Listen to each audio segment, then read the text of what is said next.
Alright, what is going on, ladies, gentlemen, and everything in between? My name is Rip Llama. I am back with another stream, starting up a new game. This is called I Am Dead. I know. But hey, it works. Now, admittedly, I don't really remember much about this game. I chose a little bit, or read the preview a little bit, seemed like a fun game, so I figured I'd try it. All I know is the main character is dead and he has to save his island. Alright. Okay. Gonna move. Well, here I am again. Morris Lupton off for my morning walk. Just a second here.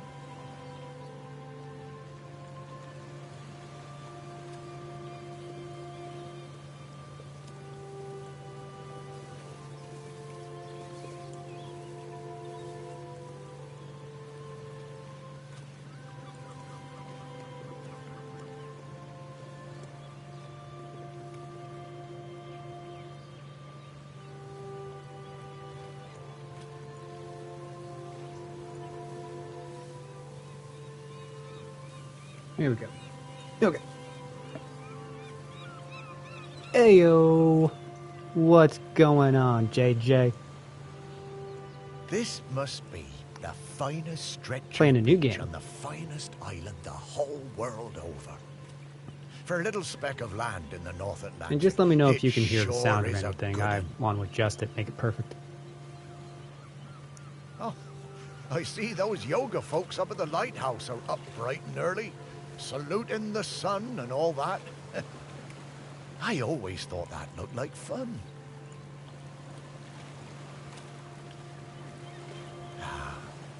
But this walk isn't the same without Cool. Sparky. Awesome. Love it. She did love chasing that tennis ball.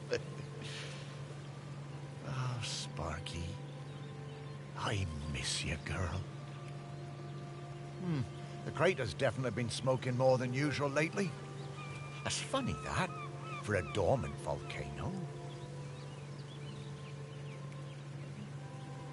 Shelmiston used to Really be a don't have quiet any place. idea what's going on You'd right only now. come here if you I liked feel like this guy's fishing gonna or die, bird though. watching. But since the new ferry service started, we get loads of tourists. But what you gonna do? It's always changing. Yep, Shelmiston's a smashing place. I'm lucky to call it home. Ah, the bench. Yeah, this is, well, it's my bench. Yeah, the museum paid for it because I was the curator there. Yeah, and they did that to remember me I'm already dead. because, oh yes, Okay. I am dead.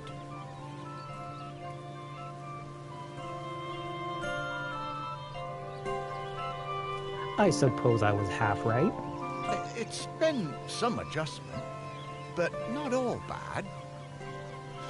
Yeah, I should probably go and check on the museum, actually.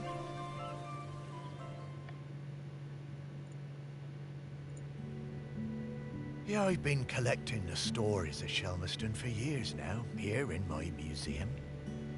There are so many stories, and wonderful ones. The museum started off small, but just grew and grew. It's shut at the moment, of course.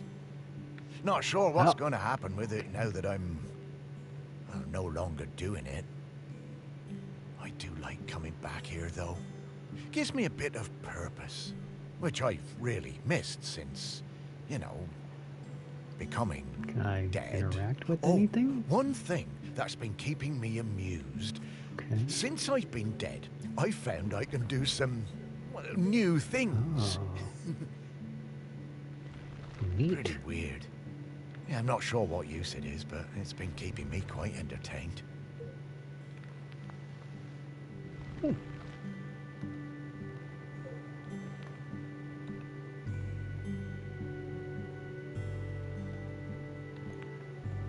But the novelty's worn off. I mean, it's been, well, I don't know how long exactly, but an awful long time since I've had anyone to talk to. Well, anyone who talked back, anyway.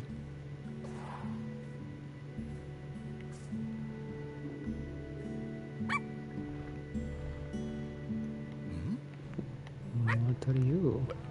No, I couldn't. That sounds like Sparky. Is that you?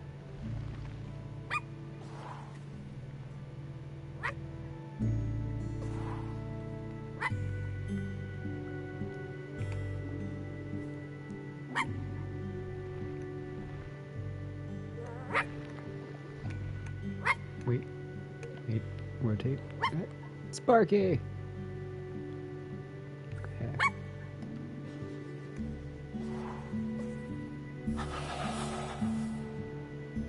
Sparky! Morris, come with me. I need to show you something.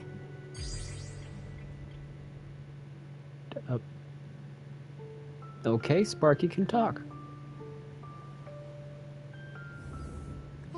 Oh, it's Sparky? Morris, you worked it out. You can talk? Well, I could always talk. You just couldn't understand me. And you can hear me? Well, sure. You are talking, aren't you? Oh, Sparky! What is it, Morris? It's been so Sparky's long. sassy. I thought I'd had my last conversation. Oh, I'm so very glad. I'm glad too, Morris. I've been waiting for you. We need to go... Oh, wait. Are you really my Sparky? My Sparky girl? Mostly. The best bits. But listen, I don't know how long before the volcano erupts, but it's not long now. The volcano?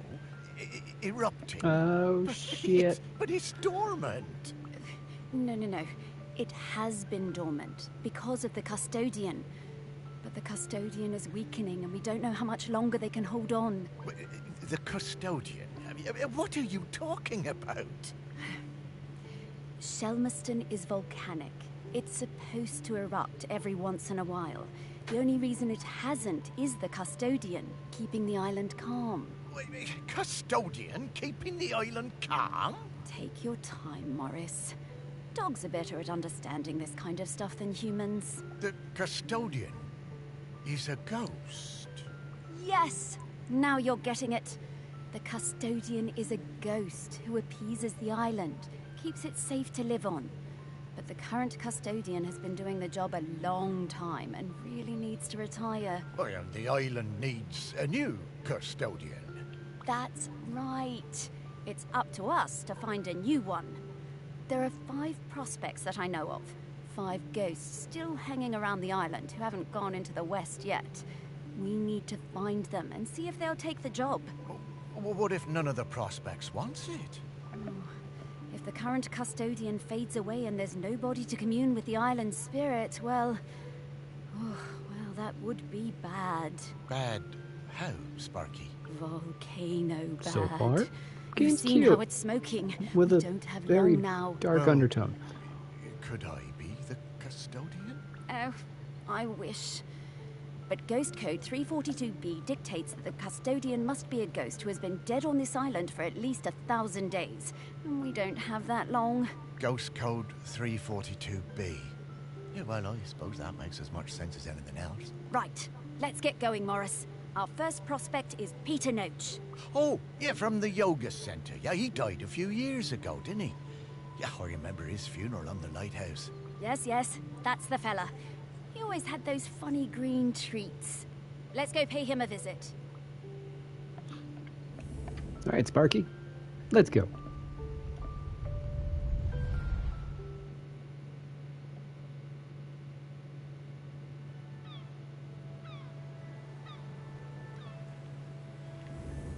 Wow, flying. Oh, this feels nice. What? Oh, right. Oh, you kind of forget about it after a while. I always was impressed with this yoga center. Pete seemed like a chap who went through some tough times, and creating this place really seemed to help him. Yep, And it's still going strong. They're always busy with folks from the mainland. Yoga center run by a robot. How things change. Well, it seems to be working out, though. So, now Pete's a ghost. So how do we find him? Well, remember that clue I sent you from inside my urn? The tag? Yeah. Right. So that was something special to me while I was alive that helped me channel my ghost. A kind of memento. So we need to channel the ghost of Peter Noach. And to do that, we need to find his mementos.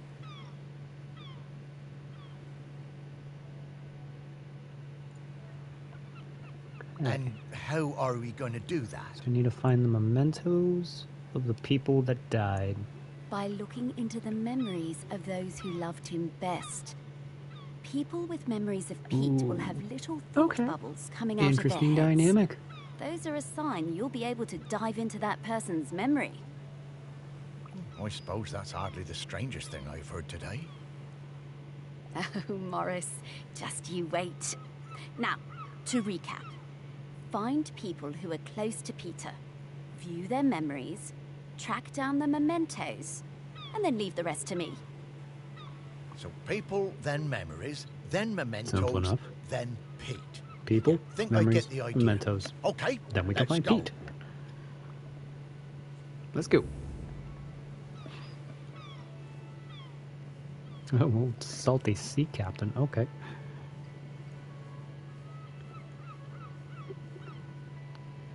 So Pete arrived on Shelmiston to take the job of a lighthouse keeper. He led a solitary life for several years, seldom visiting the town and speaking only rarely, before opening the lighthouse as a yoga retreat with the help of a robot called M. Okay.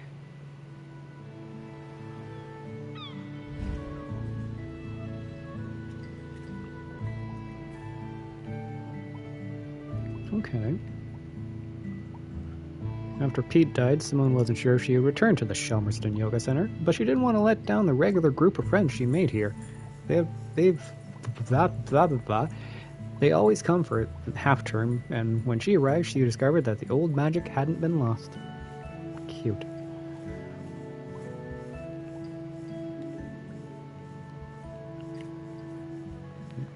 Oh, rotate other way. There we go.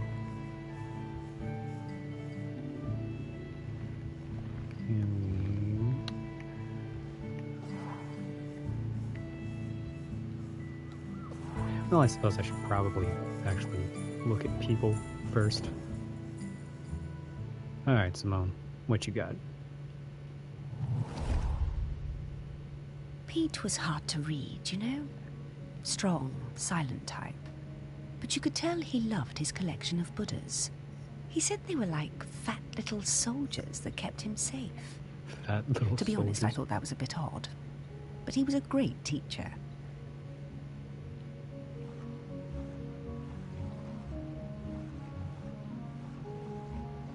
Oh.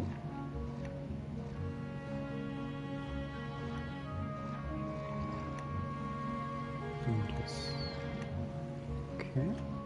There we go.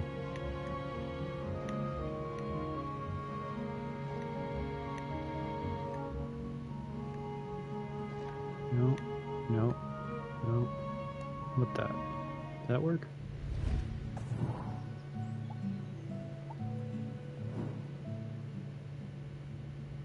I don't know if that worked. Pete way was up there hard we to go. read, you know?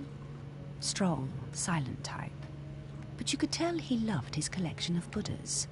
He said they were like fat little soldiers that kept him safe. Okay. To be honest, I thought that was a bit odd. Okay, I'm getting it now. But he was a great teacher. There we go. Vibration. Now that should have worked.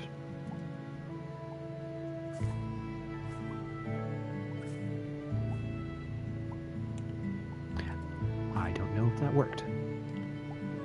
Alright. Can't really do Toby Love. Luke Tottenley. Okay. So I suppose We just gotta find the Buddhas. That's Croc. Croc of shit. Oh God, I'm terrible. Shoe and coat rack. Yellow plastic clog. No.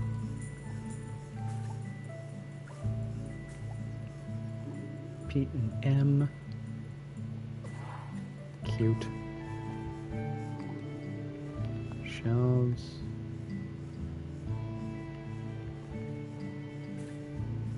Candles, penknife, incense holder.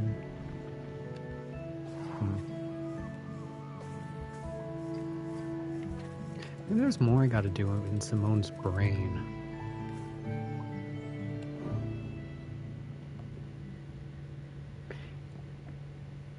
Maybe instead of pressing and holding to unlock. Pete was hard to read, you know? Strong, Oh. silent type. I was not done. But you could tell he loved Continue. it. Pete was very protective about his collection. Hated people messing with them, even telling off Em when she was dusting them.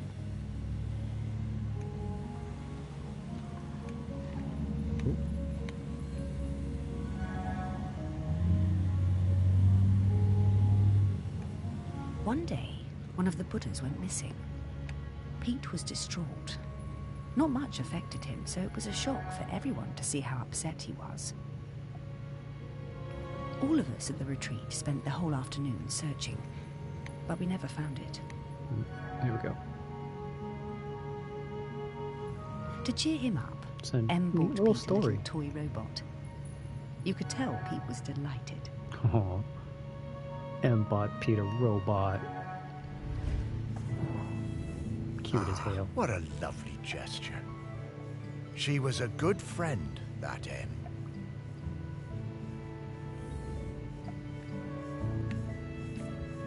Okay. Moving up. Alright, what do you got?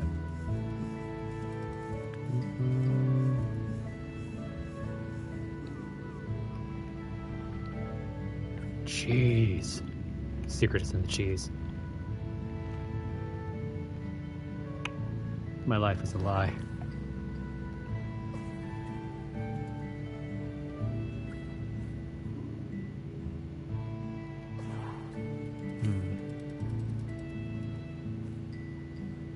Becca McIntyre. Okay, she doesn't have... Oh, hey! There's Pete's Buddha collection. She doesn't have the little dots, so... But you do. Nope, not sofa. Never mind, she's sitting on the sofa, so that works. Jennifer Leslie. Jennifer is a convert to yoga, having initially been skeptical. A keen golfer, she's found that yoga has significantly improved her core stability, improving both the accuracy and power of her swing. That's neat. Admittedly, I fucking hate golf. But I just got divorced and really wanted to go on a golfing holiday, but my best mate Tammy somehow talked me into doing a yoga retreat instead.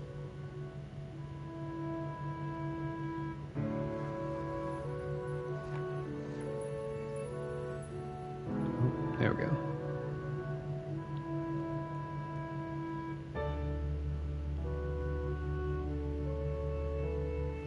Yoga made me feel weird and uncomfortable.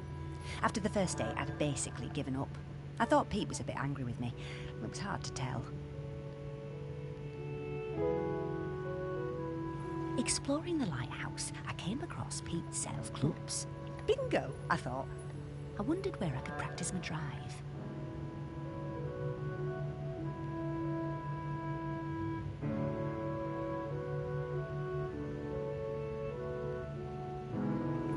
I took the clubs up to the observation deck and spent all afternoon perfecting my stroke. The sun was shining. It was the best time I'd had all week.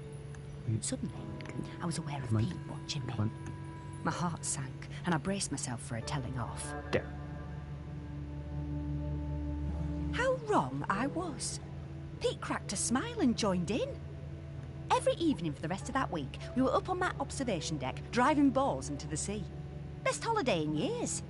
I even got into yoga by the end.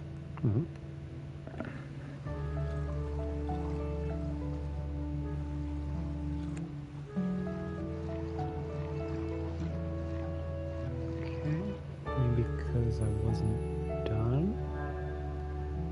There we go. Yeah. Pizza Buddhist. I guess old gold. Pete had a light side after all.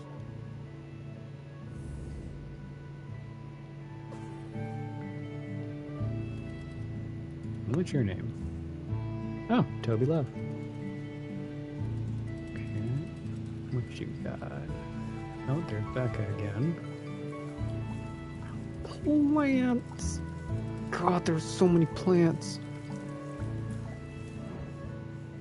And here's M. When Pete arrived at the lighthouse, he needed help running it, but refused all offers. Eventually, fearing the possibility of a shipwreck, Trinity House sent me to Shelmerston to help keep things running smoothly.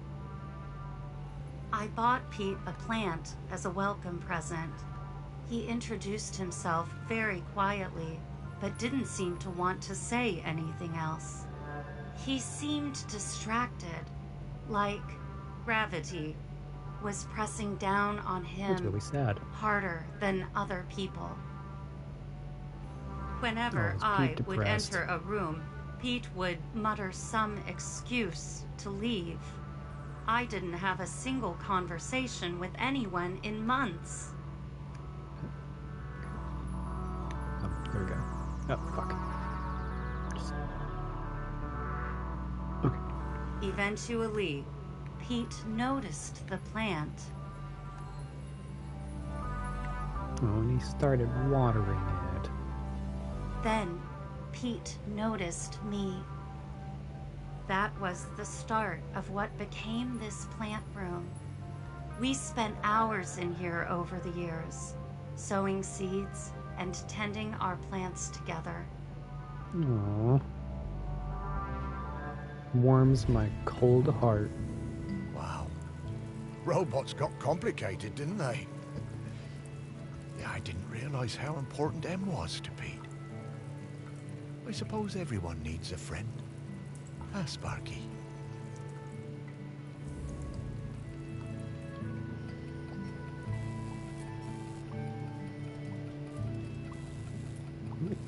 Bulb room. Who are you? Neil Lambert. Student of Pete's after meeting him in a yoga retreat in Goa years ago.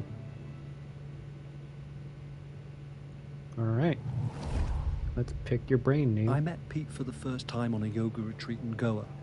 He was the best yoga teacher, but very reserved. I noticed he had some army tattoos. I wanted to ask about them, but he would never talk about himself. When I got home, I looked him up. I couldn't believe it. He'd been with Special Forces in Helmand and was awarded a medal for bravery. Pete's unit had been in an ambush. He tried to save a colleague whose leg had been blown off, but by the time they reached base, it was too late. Pete was the only survivor.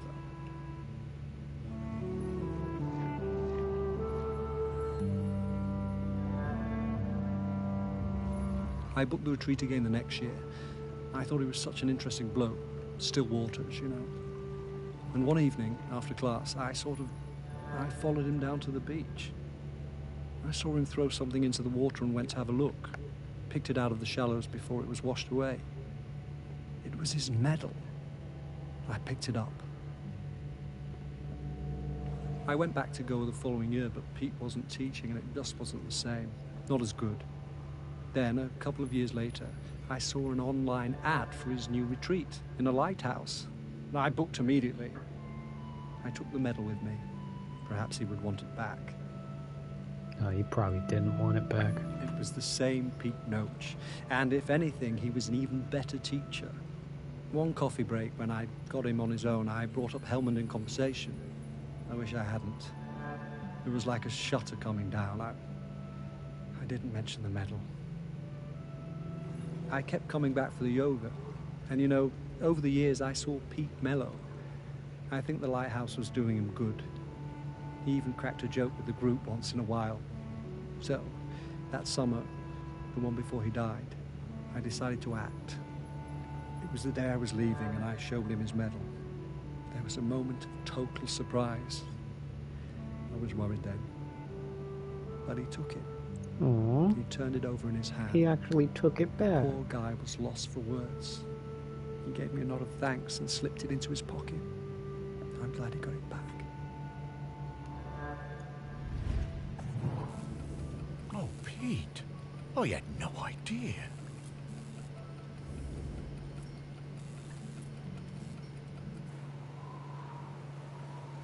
Bird?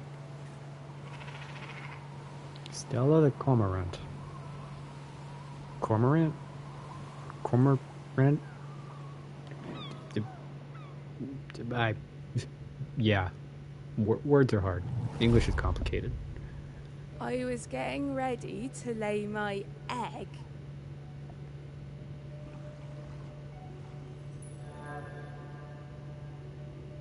But my nest needed that little something extra. I found the perfect thing. The human and that metal beast seemed quite agitated at their loss.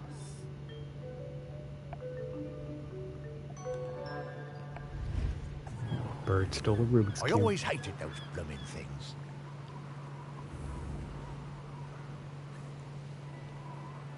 Okay.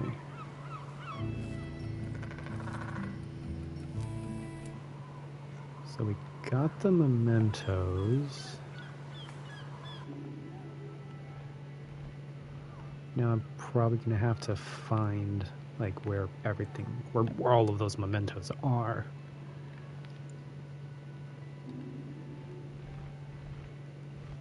Nope. Okay.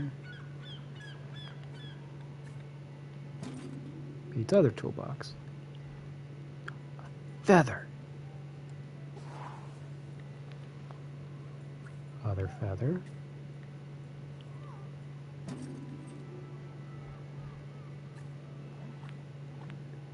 Wait. Saw a little thing pop up. Puzzle cube.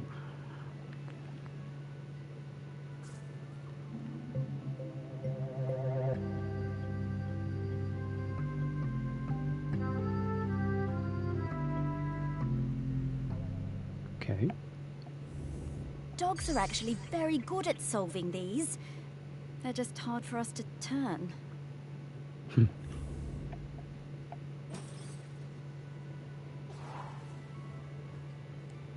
Okay. Now we go Okay, down a let's find layer. some more memories.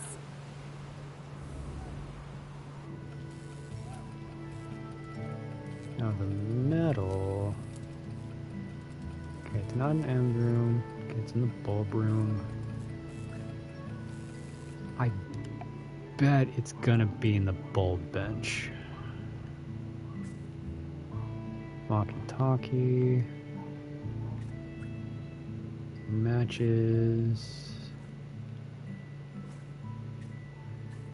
Big ass wrench. Case. That seems like, yep.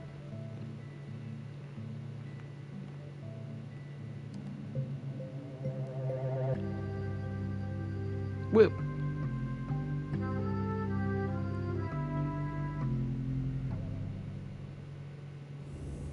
This is a conspicuous gallantry cross. They don't give those to just anybody. Oh, wait. Going back, and back, and back, and back. Now, this one I feel like is gonna be tougher because it's a plant in a plant room.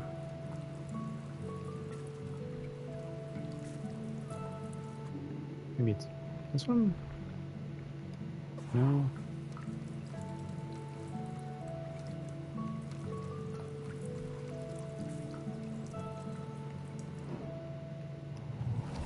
No. No. Okay. Chest of drawers.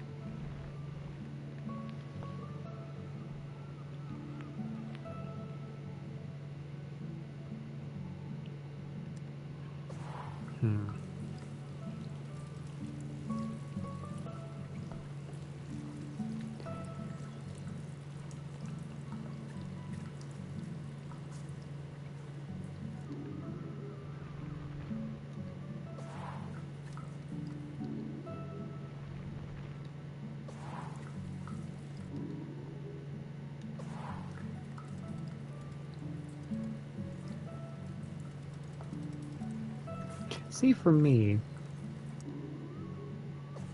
do I just have to click on every plant? I don't know.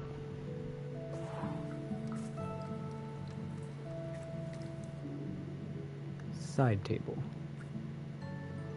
Unidentified succulent. Em grew this from some seeds she bought online but has no idea what variety this is.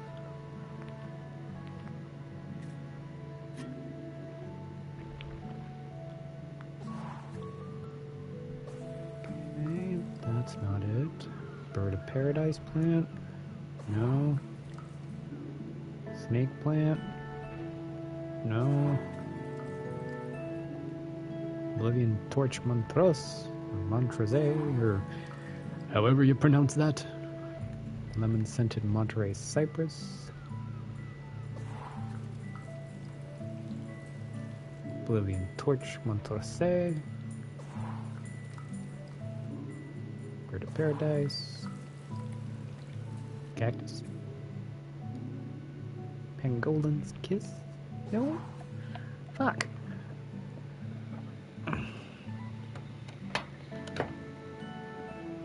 Which one could it fucking be?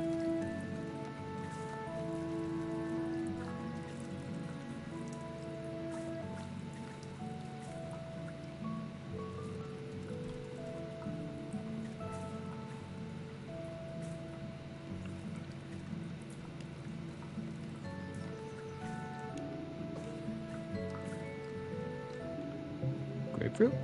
That's the fucking grapefruit. Of course it is the last damn plant I tried. Okay. Ugh. Dogs hate all fruit. I'm not going near this, Morris. Well, you don't have to, Sparky. It's okay.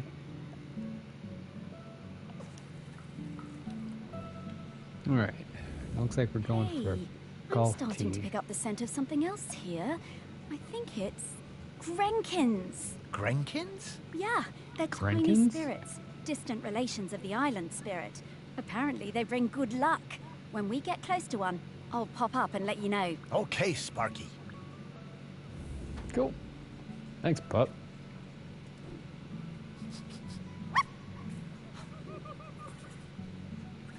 Okay. So there's a Grenkin in this room.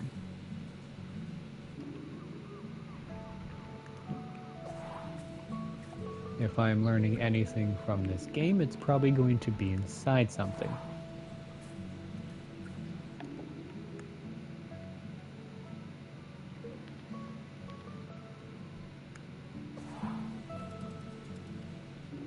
Someone? Fiona Thornby? Luke Tottenley? No? What are the wooden elephants? No? Wind chimes? Okay, we're in the right place. But Okay. now we need to slice and rotate this object to just the right spot to get the Grenkin out.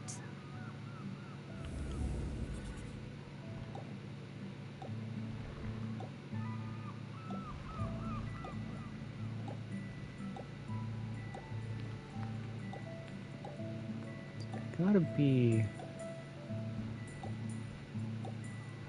like this?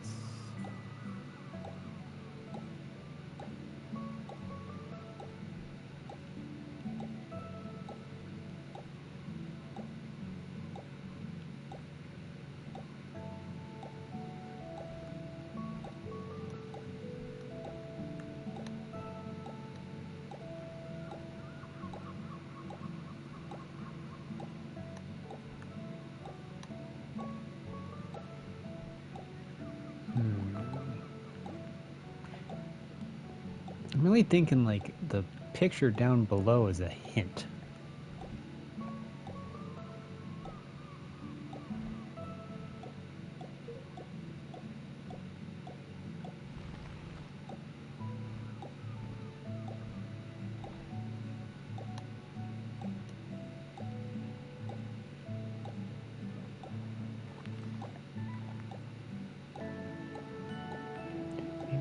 has to be... Aha! Okay, I felt the vibration. Okay. Like that. There we go. Okay. Cute. Hello, Grenkin. Good to see you. Morris, these spirits have been on Shelmerston for thousands of years, and they bring good luck. We should definitely keep finding them.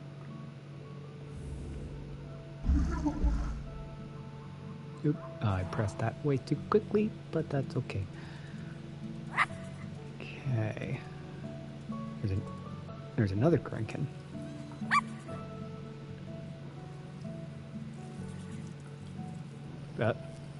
There's more Grenkins?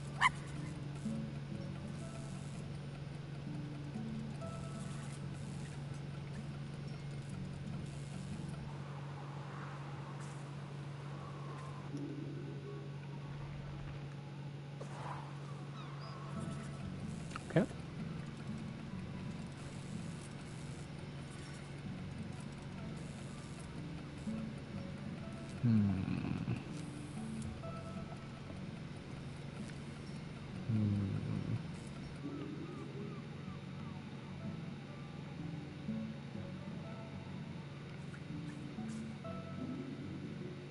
Light? No.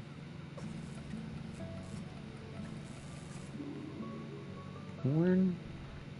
No. Other horn? No. Side table? No.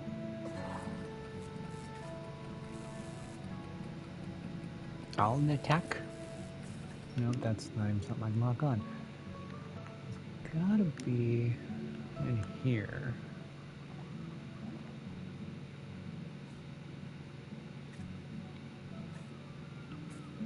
Pipe?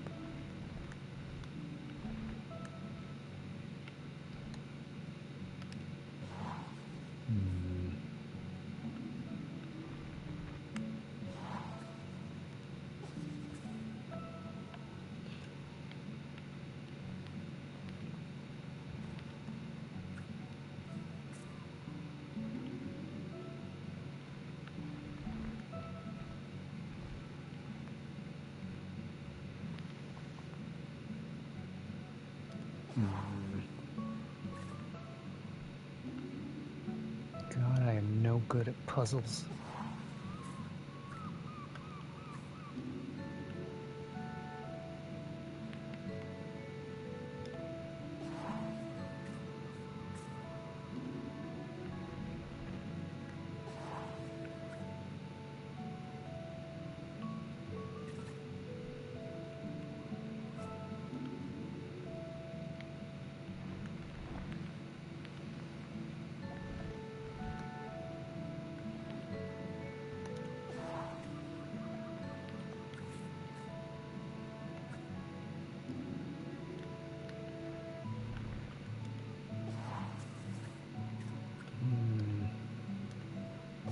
Maybe it's not on the bulb bench.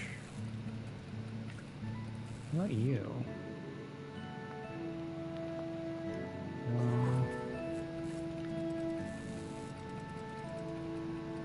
It's definitely not in here.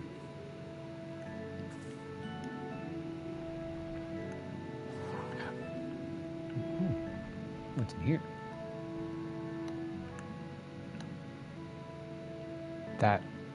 That looks like it.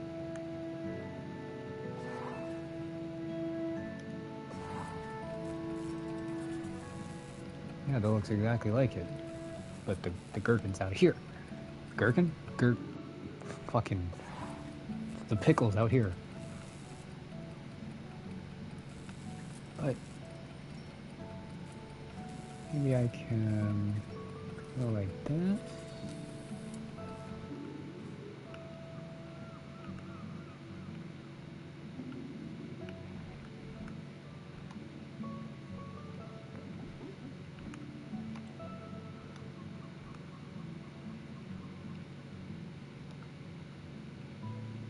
Yeah, that's exactly it. But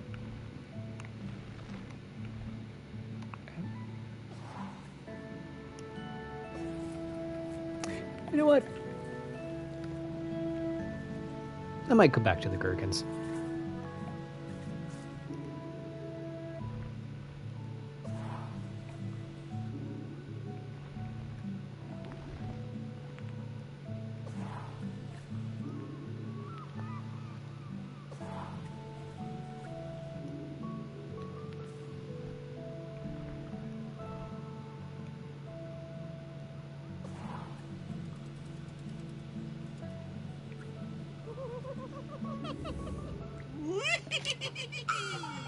Mr. No, Whitstable? not this guy. Hello, ready for some fun?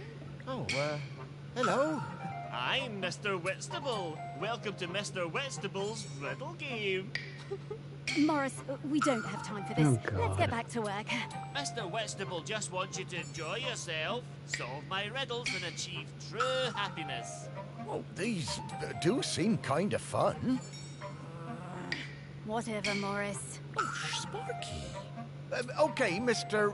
Whitstable, what do I have to do? Hooray!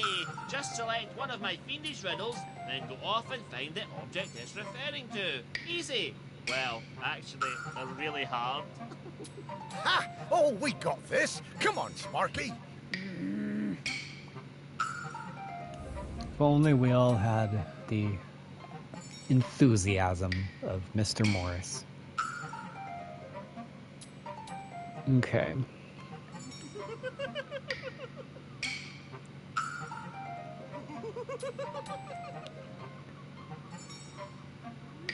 Please control, resting robin, upward dog, unexpected soldier, or unexpected spider. Can I change it? No.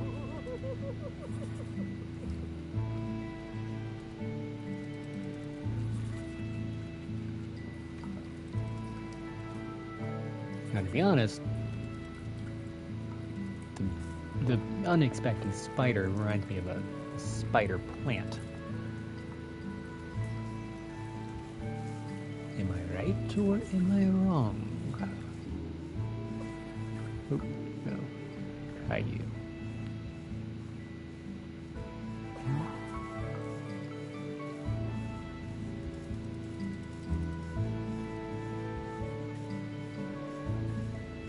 Torch, Mongolian's kiss, pot plant.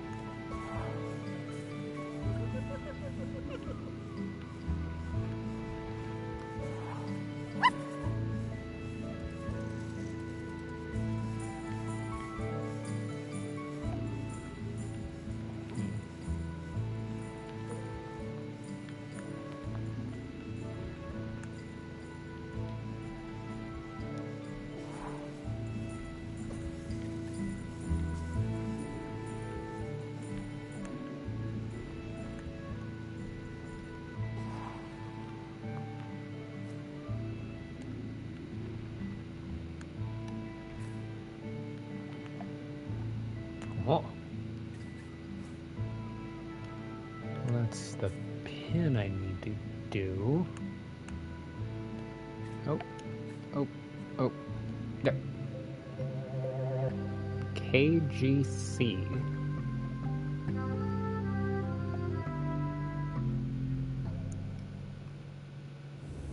I wonder how many golf balls are in the sea around this lighthouse.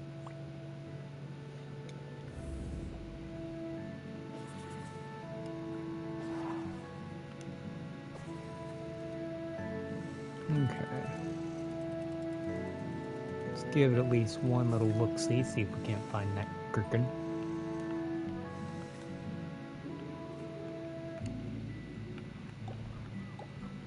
Club gherks.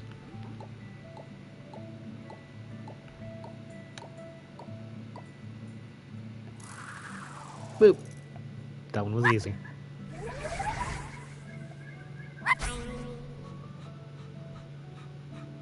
Grenkins. That's what they're fucking called, not gherkins.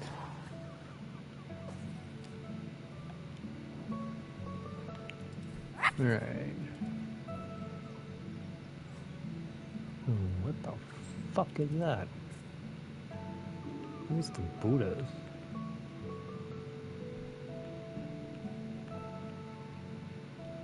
No? Huh.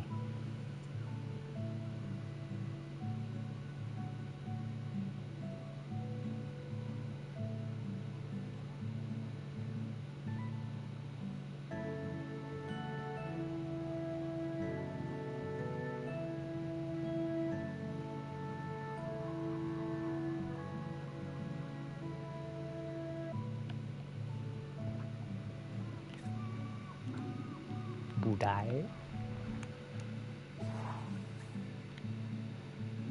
What my Buddha?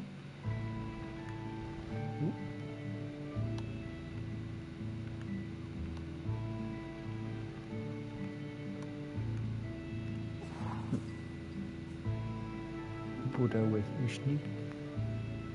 Ushnisa? Misha? I should really stop trying to pronounce things. Bookcase. Astrolab.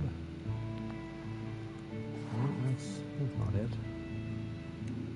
Rock with a hole. Neat.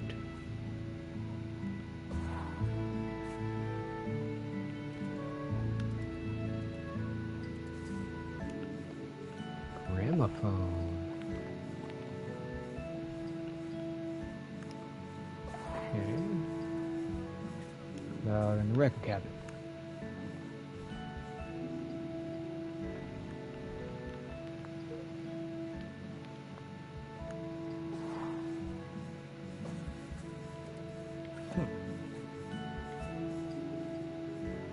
Coffee table?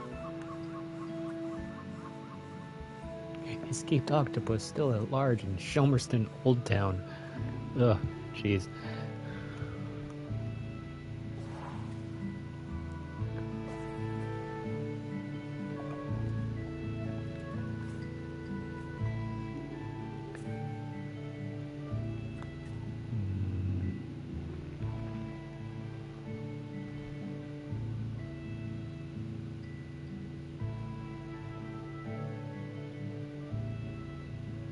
Trippy.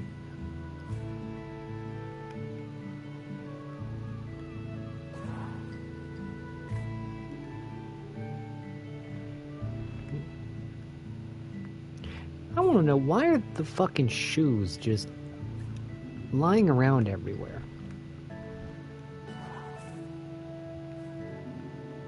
Ooh, mechanism? Okay.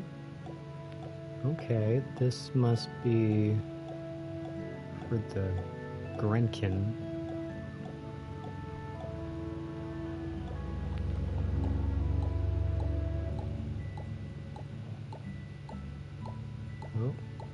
Oh. Can I? Is it gonna automatically do it? Hey, it's automatically gonna do it. Cool, fuck yeah. Woof.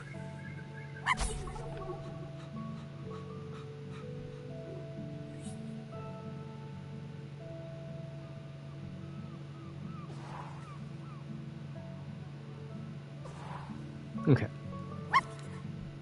Got that. Oh, the boot is down here.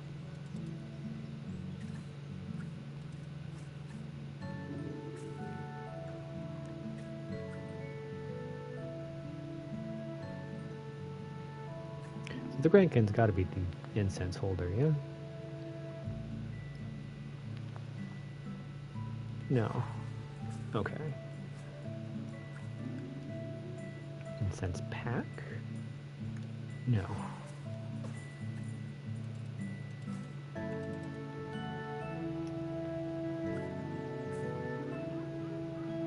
No, are my buddies.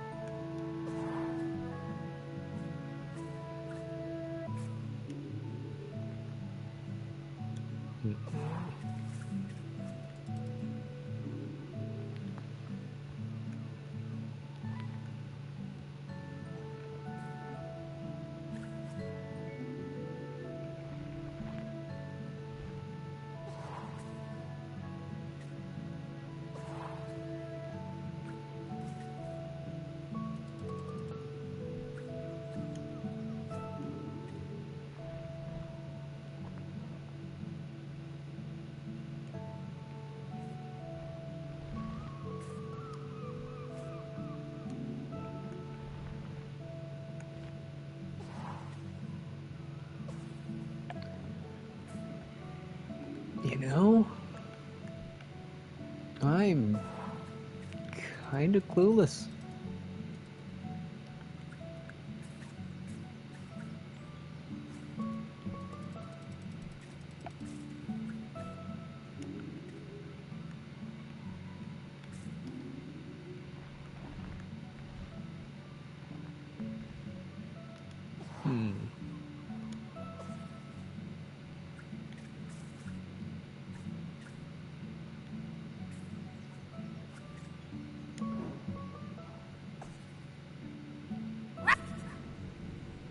Oh shit, there's a fucking cellar too.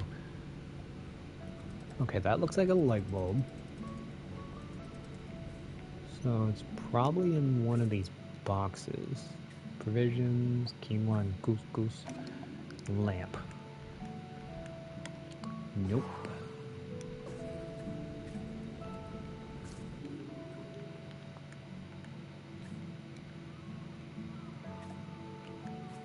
Okay, diving helmet.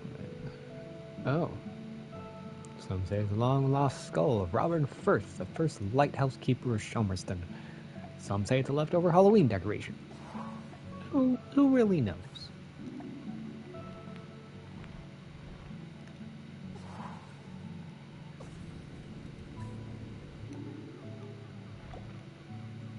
Oh.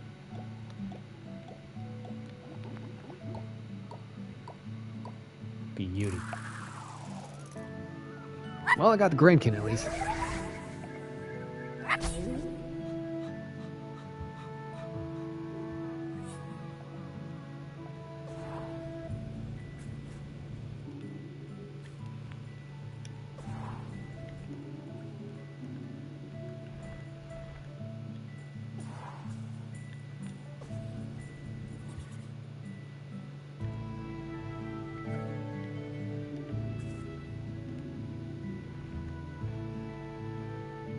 Hey, there we go, lost Buddha. How did he even fit in the vacuum? I don't know. Oh, what a nice little fella. I'm glad we found him.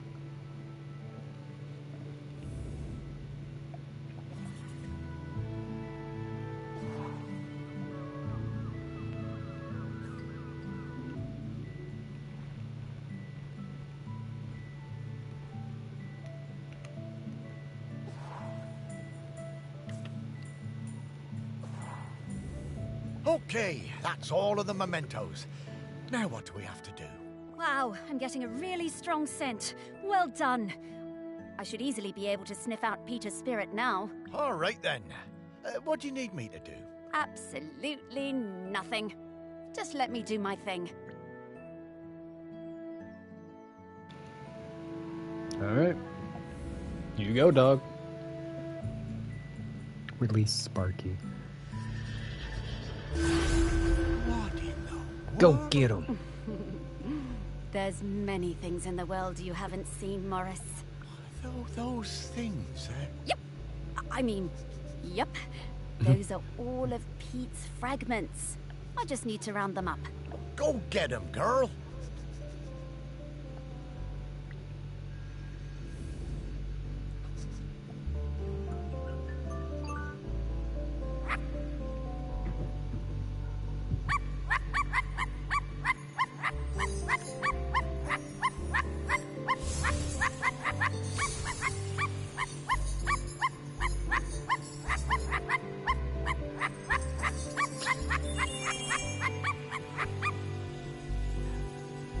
Okay. So, a few more fragments. There's the fragments. Alright. Come on, you little shits. Bark, bark, bark, bark, bark, bark, bark, bark.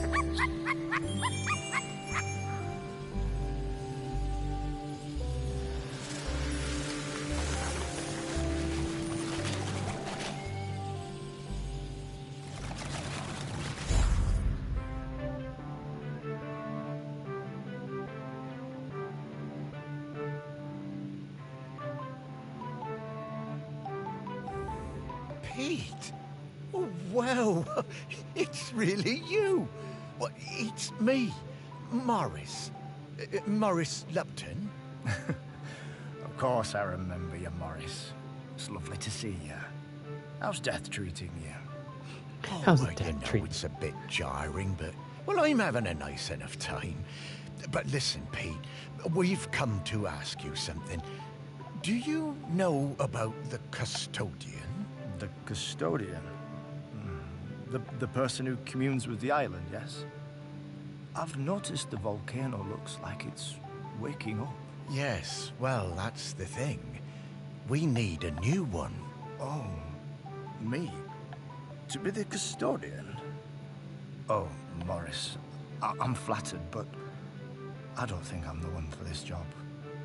I spent my whole life and my whole afterlife trying to find peace. And lately, I think I found it. I'm satisfied with how things turned out. I'm finally ready to go into the West. I don't want to stay around any longer. Ah, well, fair enough. Would you fair want to enough. come with me? I would be grateful for the company. Well, that's kind of you, but... I do really need to help find a new custodian. Maybe afterwards. I understand. Well, best of luck with the search then. I'm sure you'll find someone perfect for it. It's gonna be Morris, right? Like, they're gonna make some sort of special fucking exception, and then Morris is gonna get it. Well, that didn't go well. Oh, no worries, Morris. Plenty of other prospects. Well, 4. Hey, Pete mentioned going into the West. What is that? Oh, well, that's a very complicated question, Morris. Just think of it as leaving all this behind. Which is not something we can do now. We need to go find Val. They're opening the sculpture park today. Oh, is that opening already? Time certainly does move a bit quicker once you're not in the world. Talking to people, it all feels so distant. Though, if I'm being honest, I suppose I was a little buried in the museum those last few years after... Well, you know... Ha!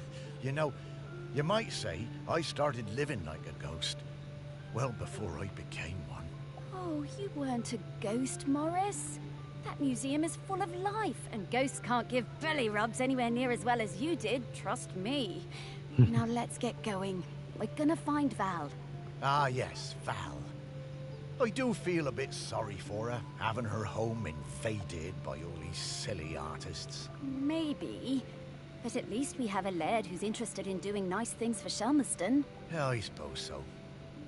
I was never sure about letting all those artists stay on Shelmerston, but I must admit that his heart's in the right place. Well, let's find Val then. After you, Sparky.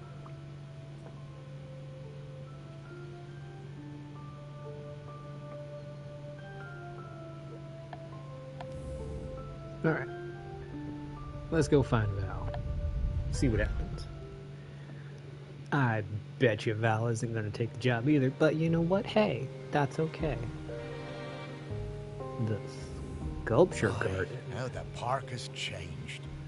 I barely recognize it anymore with all these artists buzzing about. Oh, they're not so bad. So many different and exciting smells. Yes, well, you and I have always valued different things in smells. And now we need to sniff out Val. Just like before, let's find some people with memories of her and track down those mementos. Okay. Valerie was the daughter of Henry Outram, the Laird of Shelmerston. Her mother died when Valerie was little, and she was always independent, roaming the grounds of Shelmerston Hall and exploring the island. In her early 90s, her father converted Shelmerston Hall to an artist commune and recently opened the grounds as a sculpture park. Cool.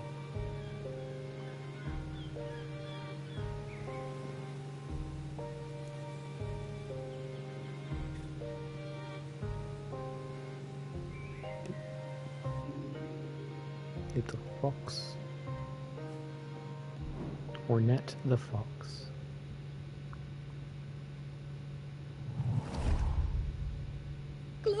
gloves. I love them. Can't get enough gloves. I stole farmer's glove.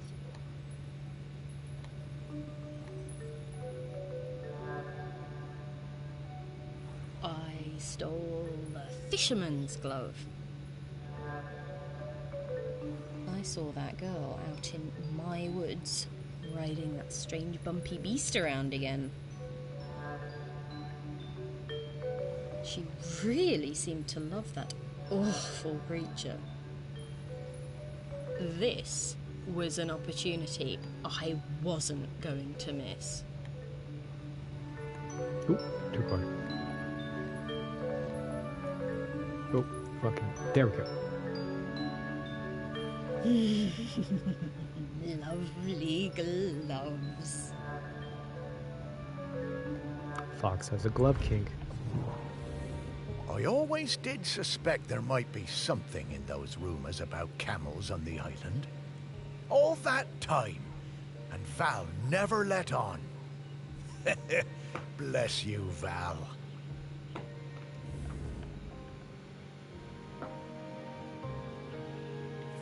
Okay.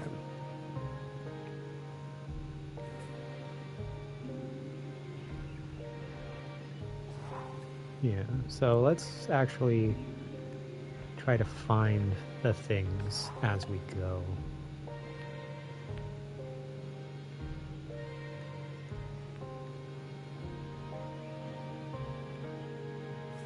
Oh. Bush with gloves in.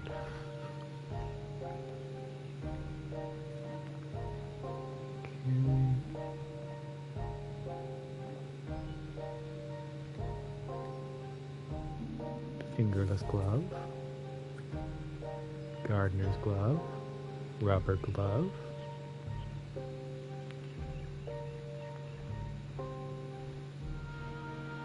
where's the grooming glove? What about you, vermin? You applehead fuck.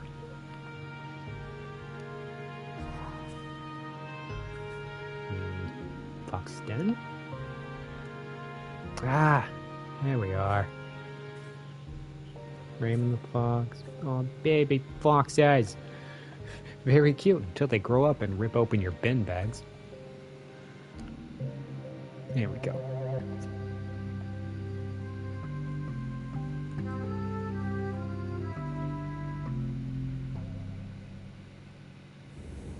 Hey, Morris. I bet you wish you were alive so you could rub me with this glove.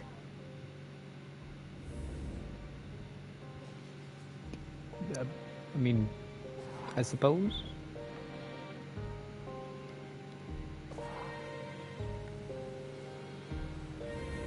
I'm getting the scent of Grenkins again, Morris. I'll pop up to let you know when we're close to one. Grenkins.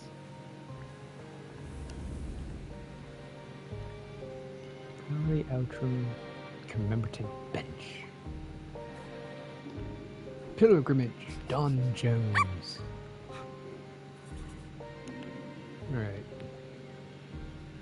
So...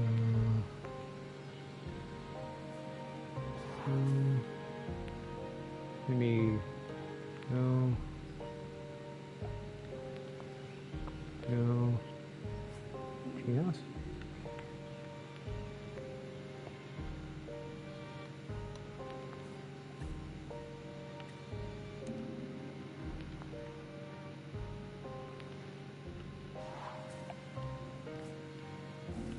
Bush.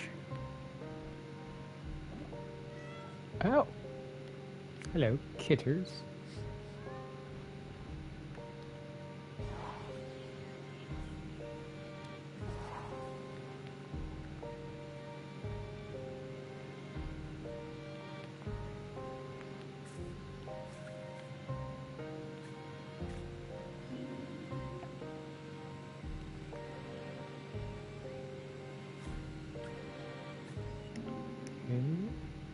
Bull's caves. No. Oh, I can walk on the bull. No, that's not it. The folding chair. No. Gaston Pelly. No. Of course not.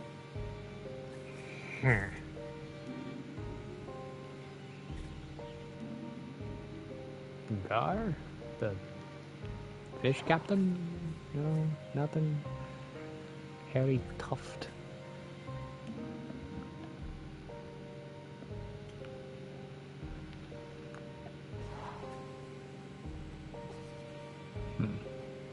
Okay.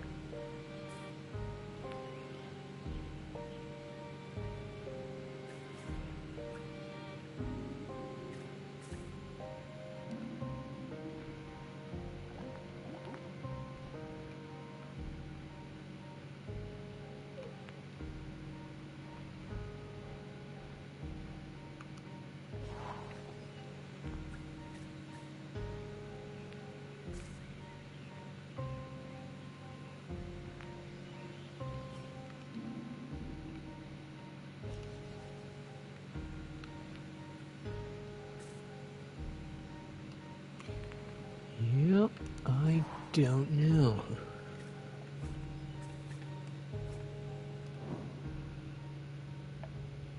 Ah, Henry Outram. After my wife Penny's death, I struggled to find ways to spend time with my daughter. It had hit us both hard, but, you know, stiff upper lip and all that. I always found it best to keep busy.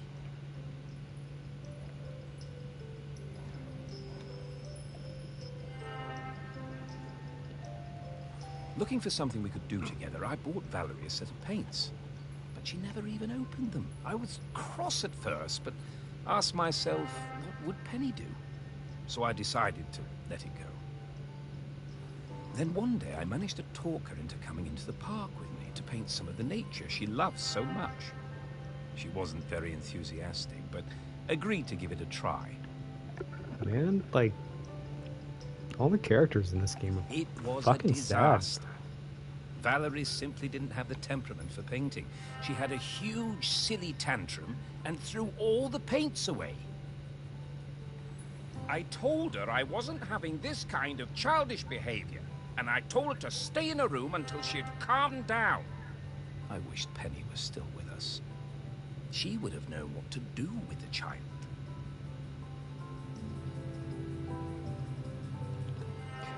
You know, maybe she just didn't like Very painting. hard that to lose a She parent. liked painters. She liked It was art. never going to be easy after her mum died, But, he always yeah. did seem distracted with his fancy art projects.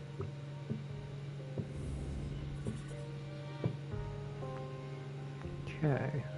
So now we gotta find a painting kit. Or a painting palette, excuse me. Frisbee. Secret treasure box.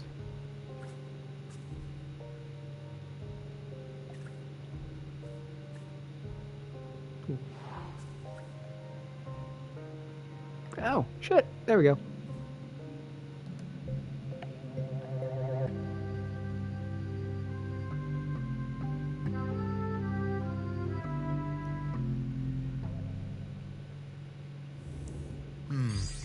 Yeah, painting really wasn't for Val, was it? Yeah. Yeah. I mean, she's dead now, so I don't really think she cares. But hey.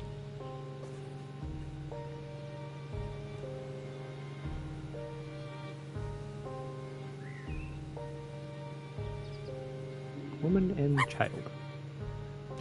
Gherkin. Okay. It's gotta be this. Right? No? Okay. Well, gonna do this just like the others. Just gonna give the old college try. Apple core. Nothing.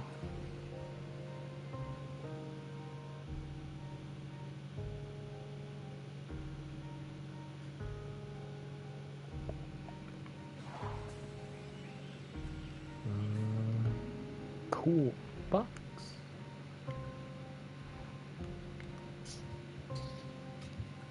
Oop.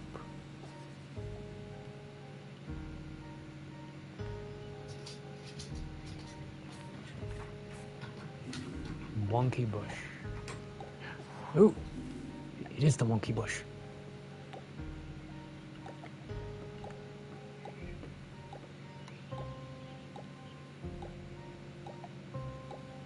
Wait, wait.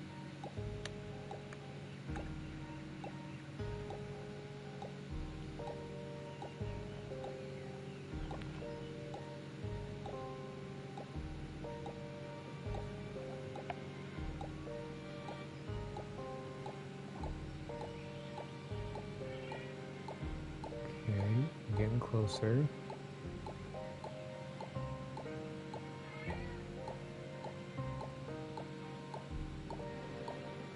There we go. It's automatically done. Woo! Found the crankin.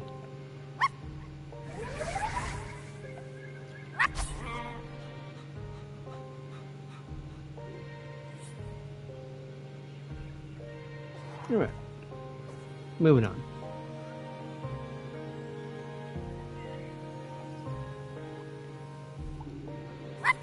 Okay. Now,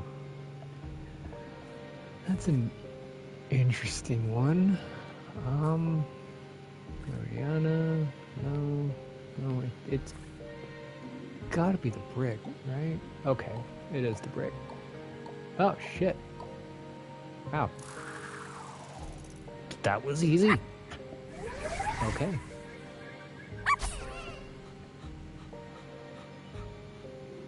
Found you, you long-legged fuck.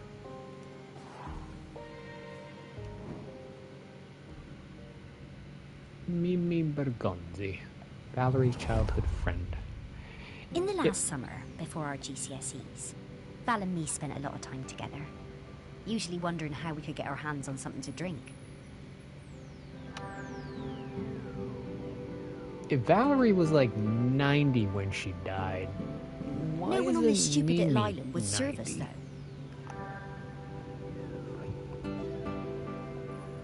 One day, we were hanging around on the allotments near the quay when we spotted something.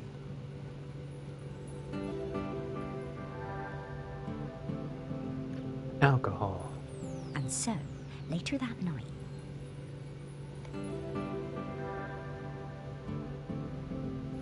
we went into the woods behind Val's house to drink it, sitting on top of that ancient stone that they say protects the island. But there was no way we were going to get through it all, so we decided to bury the rest. A few weeks later, we went to dig it up again, but couldn't remember where we dug the hole. They forgot the alcohol. There is shit, so I'm much gonna of our have to history find the buried alcohol. on this island. Stories everywhere, right under your feet.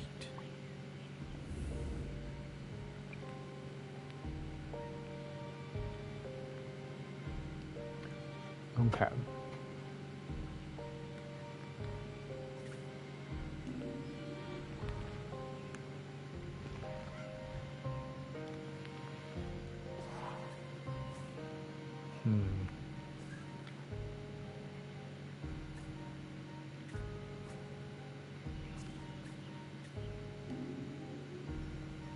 Hey, what do you know? A shovel.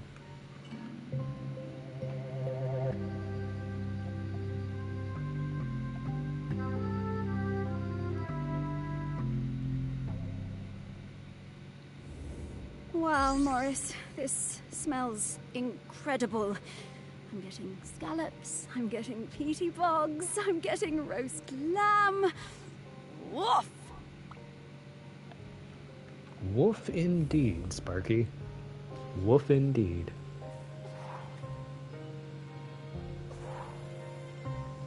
Alright. Moving forward.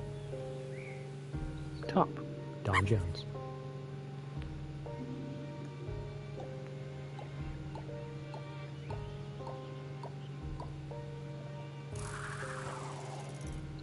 Nice and simple.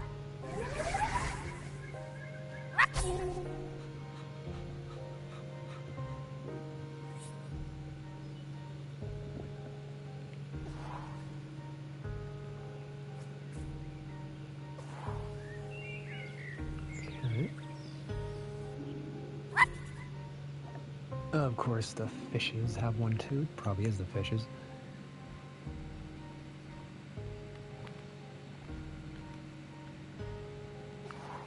I was fucking wrong.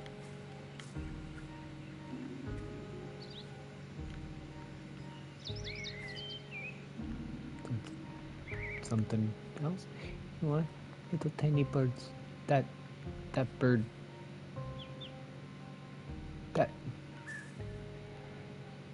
That bird's face ain't on right.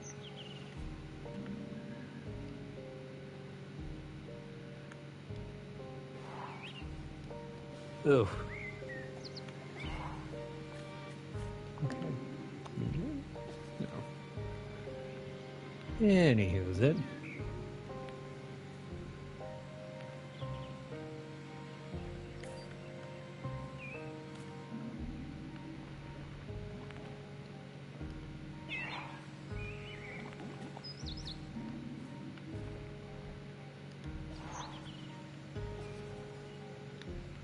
Alright, well, I've tried enough. How about the camel? Oh, actually, there's one back here. I didn't notice. Come on. No. No, not the top. Top is done. Oh, I guess not.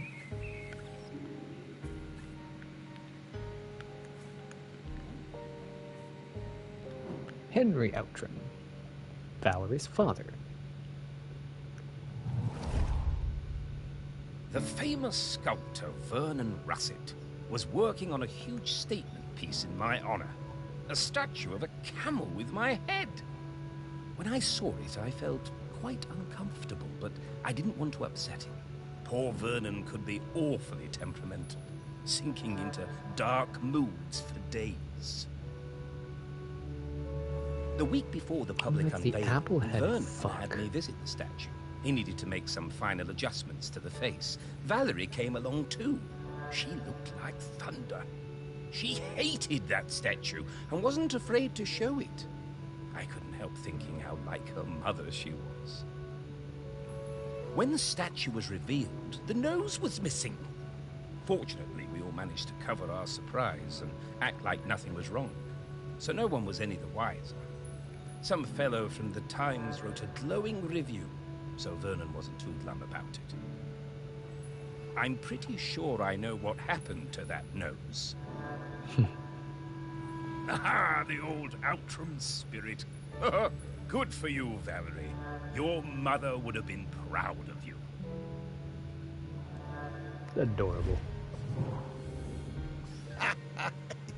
Your Val told me about this. She had a whole speech prepared in case they figured out it was her who cut that nose off. But she never even needed it.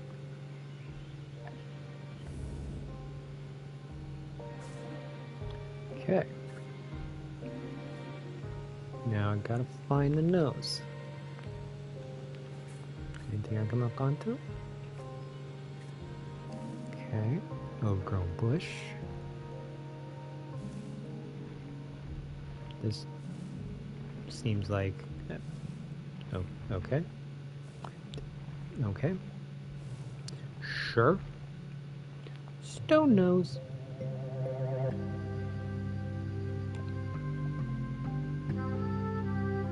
What a schnoz. Oh, this thing looks heavy. I'm surprised Val was able to even lift it. Because Val was a beast.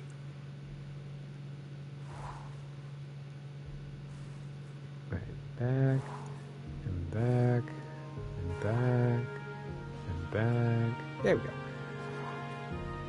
Okay.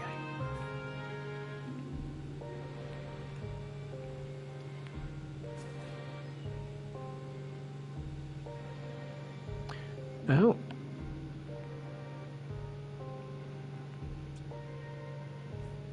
Huh. That... You know, on one hand, it's smart. Like, you know, having a big ass statue is the resting place for your rich ass. But the camel, I can't get over the camel, and it's a camel without a schnoz.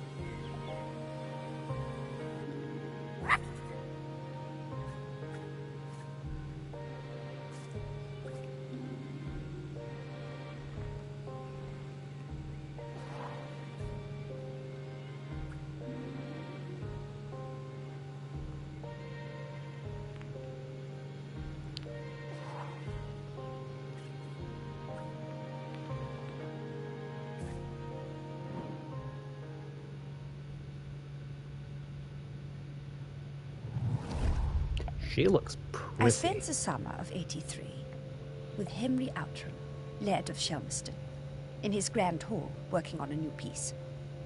It was supposed to be about the volcano, but once I arrived, I found myself particularly taken by all the vales around the island. Henry was a delightful host, always excited to have us bright young artists around, and always ready with a charming question or a fortifying glass of something.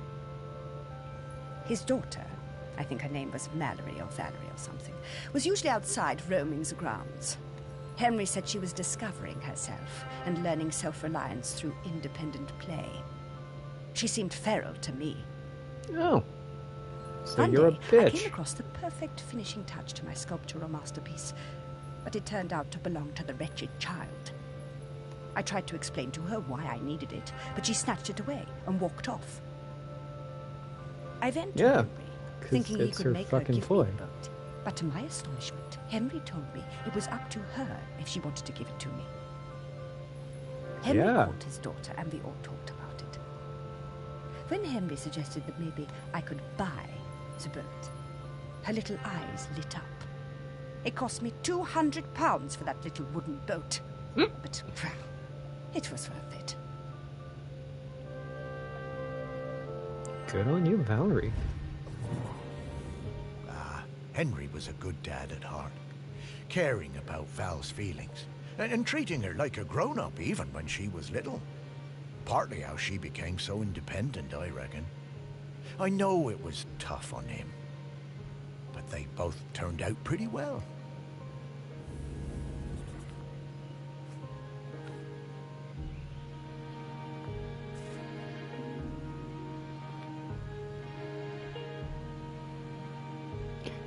Oh, I get it. Neat. Because it's a ship and a whale.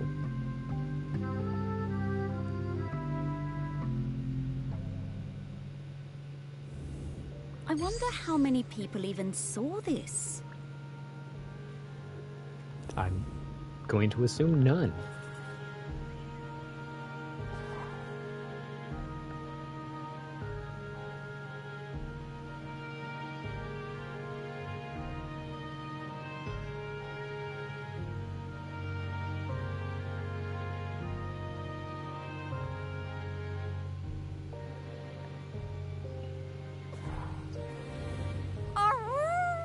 We did it! Oh, yes! I know what Val smells like now. Her signal is wafting through to me very clearly. Time to fly.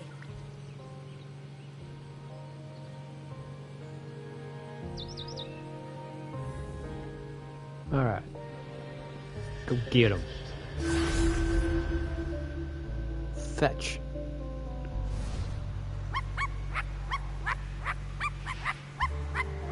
Bark, bark, bark, bark, bark, bark, bark, bark, bark, bark, bark, bark.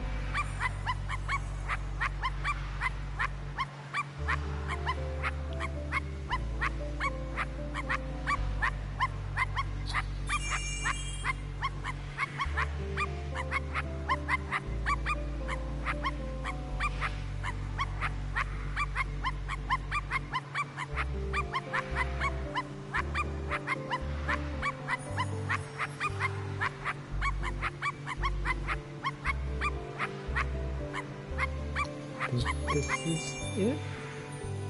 Yeah, this is it. Cool.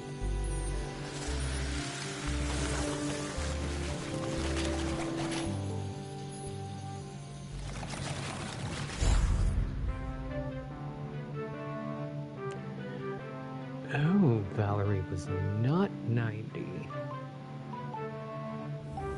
Morris? Morris Lupton? Is that really you? And Sparky? Val! Oh, it's so good to see you again. You too. You're looking very, Dead? yeah. But quite good, considering. Hello, Val. And Sparky talks now. Death certainly has been strange. What brings you by? Well, we're trying to find a replacement custodian. You've surely seen the volcano. Oh, yes. Poor Aggie. Must be very tired. Aggie? Aggie is the current custodian. Oh, well, then, yes. We were hoping you might replace Aggie. Oh, Morris. That's some ask. Oh, you can do it, Val. I'm flattered. But those are enormous shoes to fill. And I'm not like you, Morris. I don't love this town like you do. And, if I'm being honest, I can't abide all those arty types and mainlanders tromping around. I can't speak for them. This job isn't for me. Oh, well, I'm sorry to hear that, Val. But, well, I understand. Thank you. It's been so nice to see you again. You too, Val. Sparky, I'd love to spend some more time chatting with Val. Oh, I'm sorry, Morris. We really need to keep this search up. That volcano is looking dire. Come back later, Morris. I'll be here. Oh, well, all right, Val. I'll find you later. Goodbye. I mean, it makes sense why the apparent kid wouldn't do it. Considering Slow she hates down, the fucking Sparky. artists. I need to get some things straight. No time, Morris. We need to find the next prospect. Well, it's just that I don't quite understand what we're doing. We're looking for the custodian. Well, I get that bit, Sparky, but what does the custodian have to do exactly? Oh, well, it's hard to explain with your human words, but, the custodian kind of mingles with the island, becomes a part of it. A part of the rock, the volcano. Yes, the rock, and the sea, and the animals, and plants. The custodian becomes a part of all of these things. It becomes part of the island spirit. And you give up being a ghost? Yeah, well, a walking around talking kind of ghost. Stop being someone who can go into the West. It's quite a sacrifice. Oh, wow. Well, no wonder Val doesn't want to fill those shoes. Aggie must be a legend. Oh, she really is. I always thought there were those folks destined to be mayors and, I suppose, custodians. And then there are people like me and Val, destined for smaller lives. What? Small? Yep. Morris, your heart is as big as the Morris, island. no self-deprecation. Everyone knows that. Yeah, I suppose I'm more like one of those island oddities in the museum. Yeah, and they were always the visitors' favourites. Now, we need to move on. Next up is Ogden Beckett, in the Old Town. Ogden it is. I'm right behind you, Sparky. This game's kind of cute.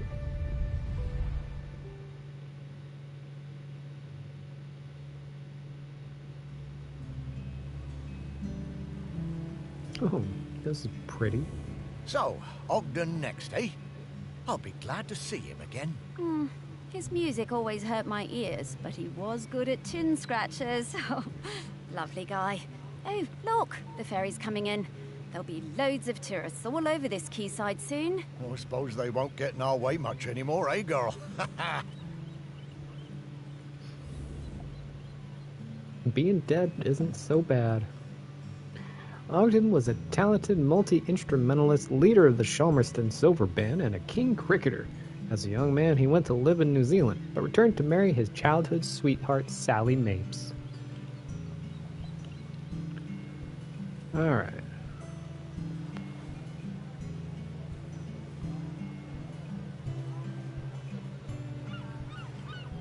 Let's just go all the way to the end.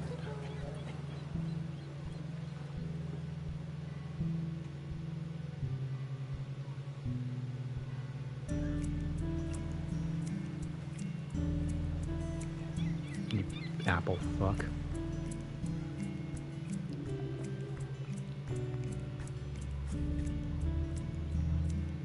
Well, not even a Grenkin in here, so I don't really need to bother. Big scoop. Anything? Mimi Bergonzi.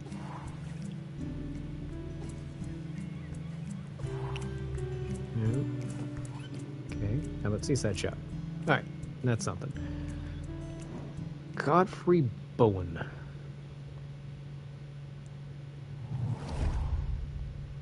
I remember we was walking home from school, a bunch of us, and I told him my granddad said the lad had a live Bactrian camel living somewhere in the woods. Everyone laughed, but I told them it was true. Ogden didn't believe me. Someone would have seen it. He dared me to climb in and prove it. I told him he'd have to come with me. Sneaking past the big house, we were almost caught by the gamekeeper and had to run. Hell for leather for the woods. We reached the trees out of breath. I was bent double and leant against a tree. Ogden had better breath control and he recovered quickly. He saw it first. The clouds parted, the moon shone down, and Ogden gasped. And then I did too. Was it? It was. The next day, we What were a sight. kicking ourselves. We had no proof. No one was going to believe us. But we knew what we saw.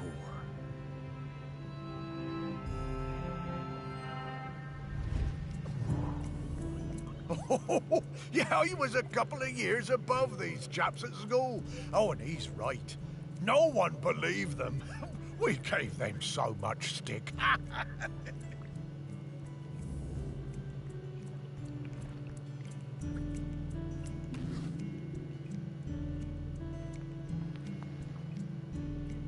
Okay, so I'm actually looking for a statue. There we go. Porcelain camel.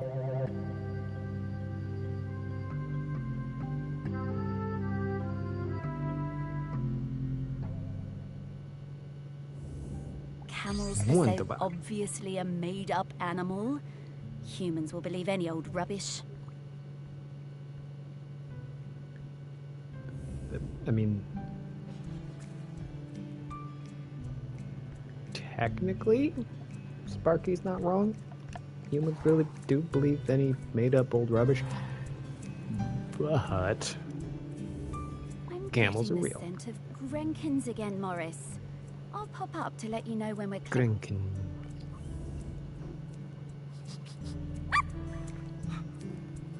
Alright, what you got? That looks like a cup.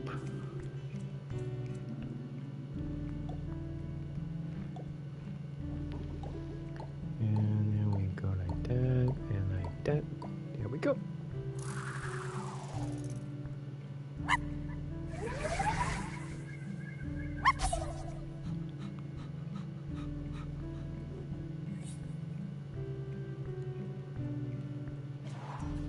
There's probably Grinkins at the other spots. Yep, fucking do it.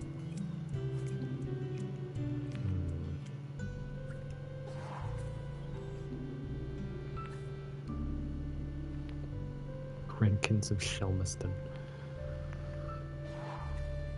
Okay.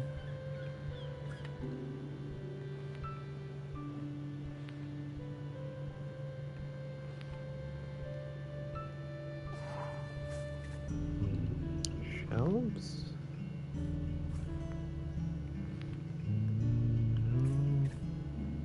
Shell? No.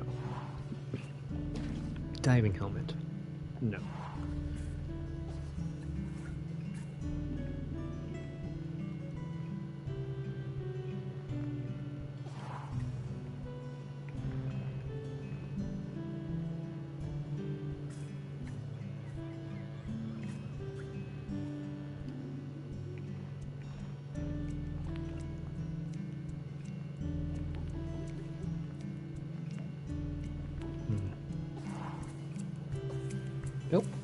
Move on. Let's just move on. Alright, it's gotta be in the cupcakes.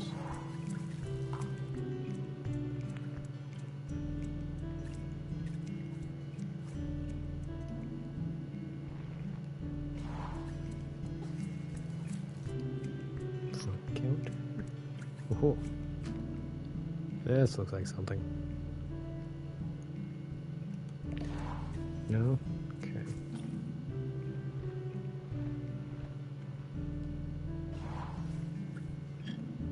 Sticks of rock.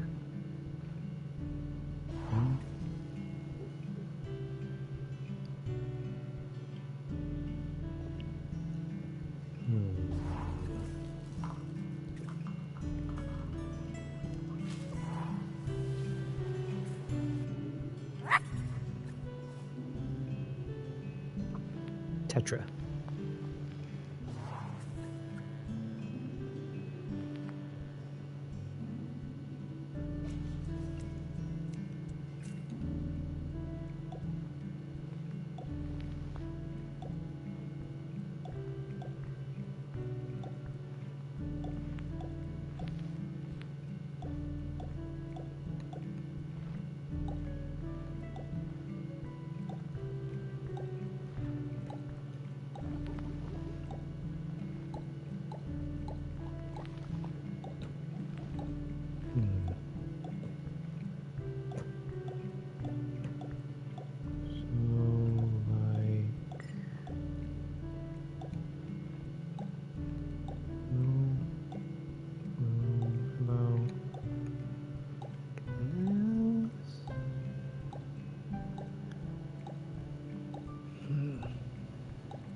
Hi, cat.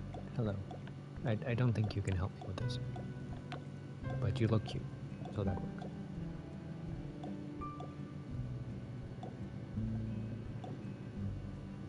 Sir. I know you just want food, but you know it's not time yet. Cats.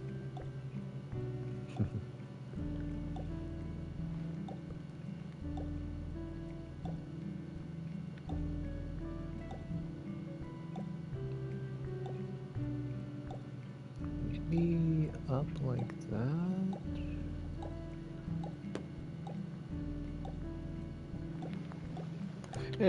Screw it. I'll come back later.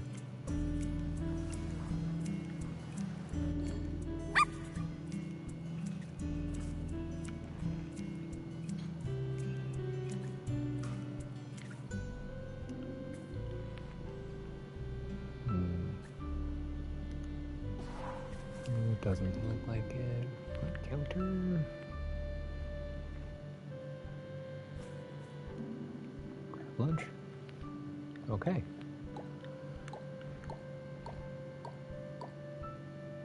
Beauty.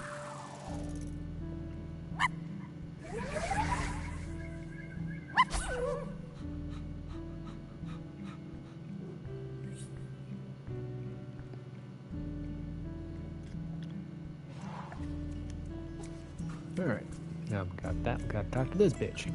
Sally Mapes.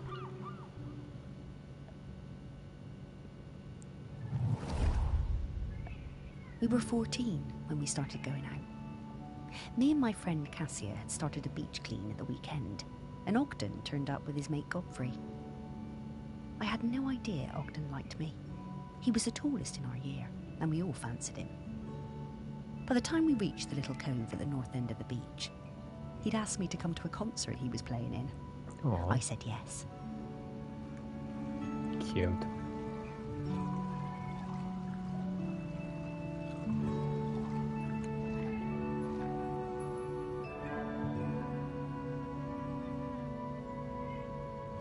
We'd been going out for a few years when I applied to Floristry College on the mainland. I didn't tell Ogden. I didn't believe I'd get in, and didn't want him to think I was trying to get away from him. Ogden might have looked mature and confident, but he was a gentle soul. Not nearly as sure of himself as he looked. Same. But I did get in. And he was gutted. I felt terrible. I didn't want to hurt Ogden. He said he didn't mind, but I could see he was covering. My last week on Shelmerston was really hard. Every time I saw him, it felt so strained, and I couldn't sleep. Finally, on my last night, I made a decision. I would take an apprenticeship at the garden centre on the island instead, so we could stay together. It felt like the right thing to do. I would tell Ogden in the morning. But when I opened the door the next day, I found Ogden's sousaphone left on the doorstep. I was terrified. What did it mean? What had he done? I ran down to his house, my heart in my mouth. His mum, she never did like me, was a little bit smug. She told me Ogden had sailed off to New Zealand. He was headed to Christchurch, she said, and didn't know when he was coming back. Then she shut the door. Oof. I was more than a bit tearful, but, you know, looking back, I think we both needed to have a bit of an adventure.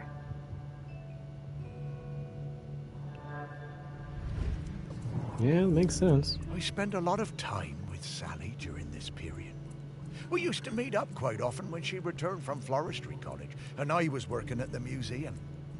For a while, I thought maybe we would get together. She always seemed a bit out of reach, sort of distracted. Well, it makes sense now.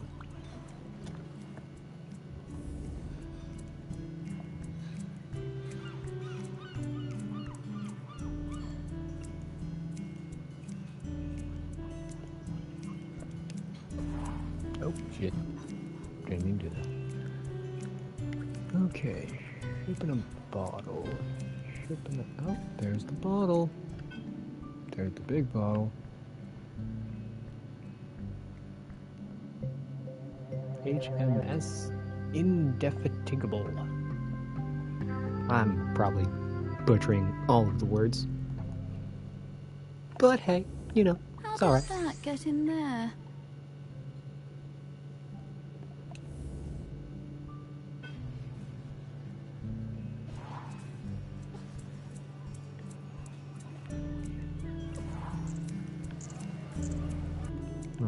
Kipper Company. Nope. Got a Grenkin, but eh. Seafood bar? No. Time for toast? No. The Camel Pub? No. Shelmerston Chandlery? Nope. Chandlery Shed? No. The Skylark? Aha, there we go.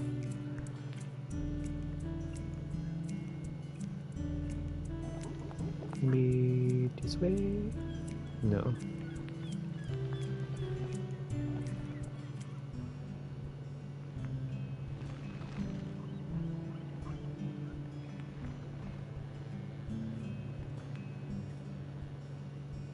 The local net aired the well.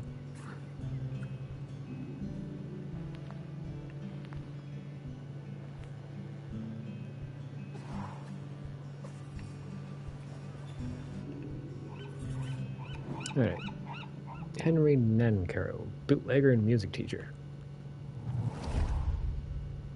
I remember when a young Ogden asked to join the Shelmerston Silver Band. I recognised his talent immediately.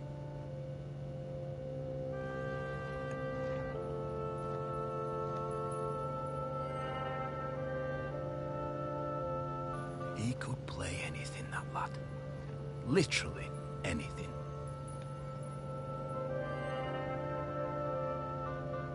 Eventually he settled on the sousaphone, which he always insisted on playing with his lucky bronze mouthpiece. One evening after the Silver Band played a storming concert in the Camel, Ogden and Sally got it into their heads to go for a night swim in the harbour, young love and all that. Ogden left his mouthpiece behind, and when we came back the next morning to pack up, it had disappeared. It really rattled him. Ogden was worried he wouldn't be able to perform without it, but of course, next time we played, he was just as good as ever. Didn't need any lucky mouthpiece, Sir Ogden. He could play anything, that lad.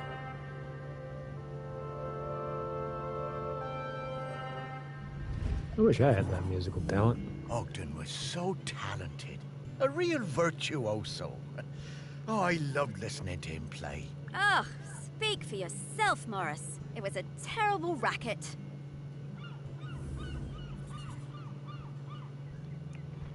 Okay.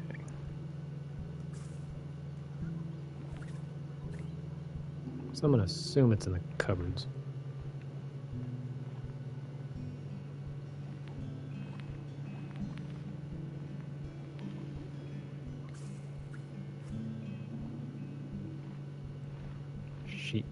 Sheepshank Special Edition. Okay. Not in the cupboards.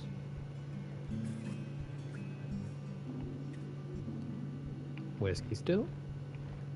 No. Whiskey funnels. Funnel? That's the fucking mouthpiece.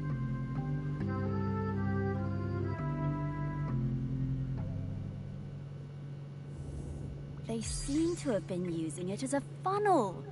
These bootleggers are very resourceful.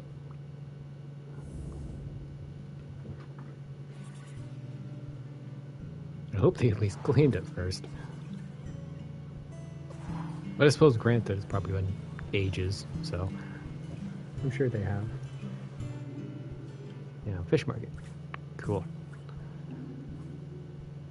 Simon Grund, Shalmerston's cricket umpire. It was the day of the island cricket match out on the volcanic sand spit. We had lost to Appledore for the past 3 years, and it was my first year as captain. I didn't want another loss on my watch. Ogden had just come back from New Zealand and told me he'd be up for it. I wasn't sure. I remembered Ogden from school. He was lanky and good in the field, but batting... not sure.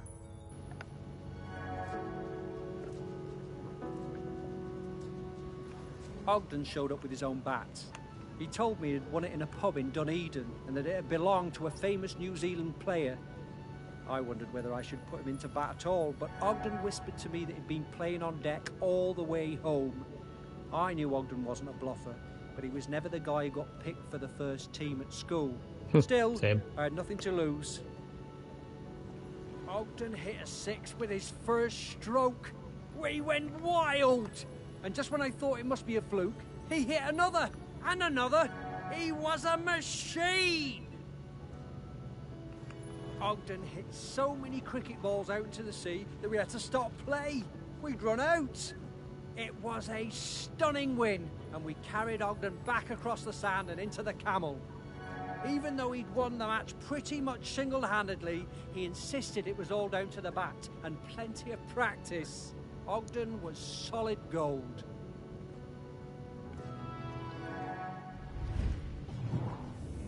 How's that? What a great day that was. And we've beaten Appledore every year since. Those poor chaps never did recover from Ogden's incredible batting.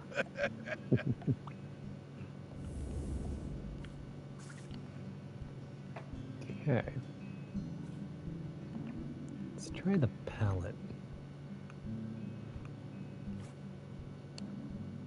Okay, and probably in the barn. Yep. Okay. Beauty.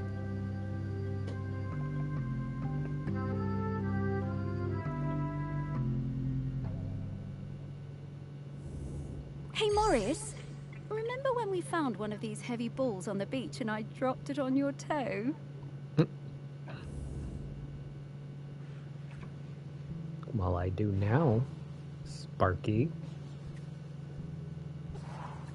You're lucky you're cute. Alright, one more.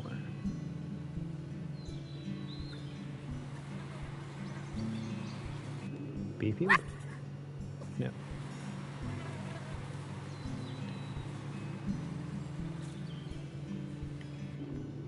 Alright, Baxter's allotment. No. Rebecca Short's allotment. Nope, can't even lock on about it. Humphrey Jackson's plot. No.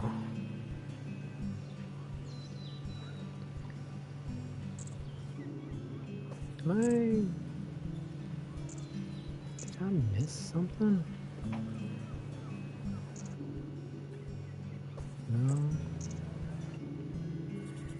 No. Maybe it's all the way at the beginning? Or the left? Oh, a boat.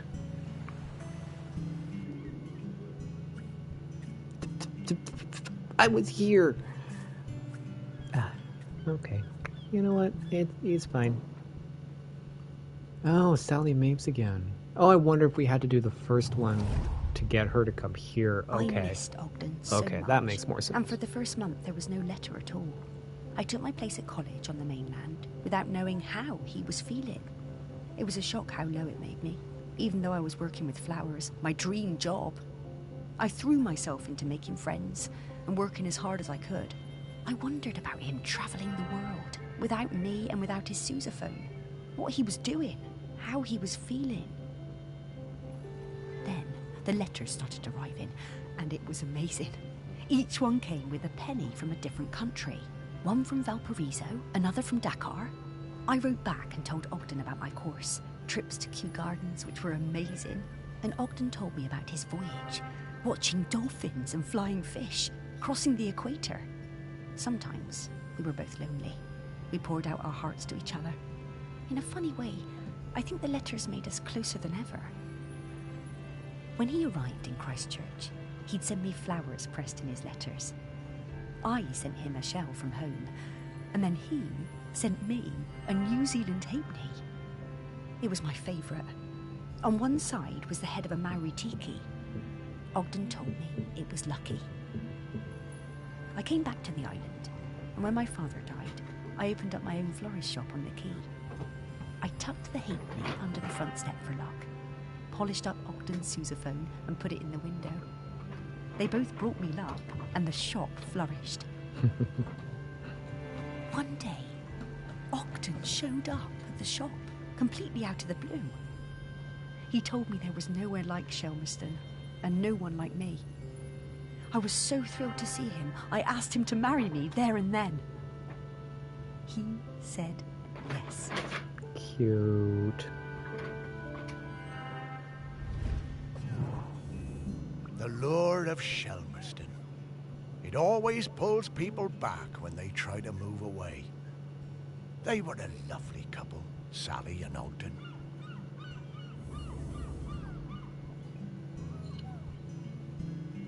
Okay.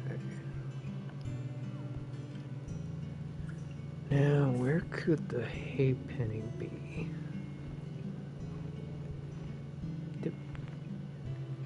The fuck are you doing in here, Donald?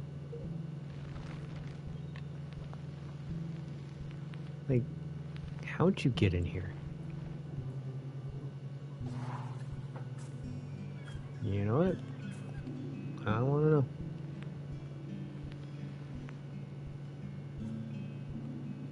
Army man on a drinks can.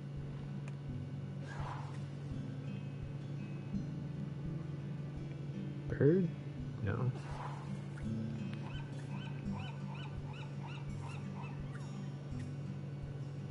Gar. Anything out here? Harbor Light.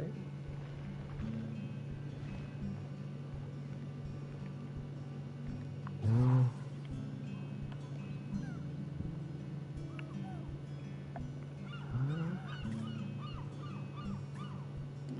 Telescope.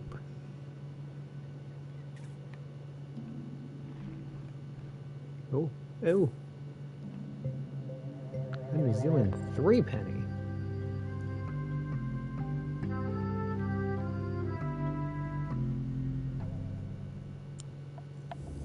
Yet one good thing about being dead, I'll never have to deal with counting change again. That's fair. That's fair. Yeah, counting change is kind of a little bitch.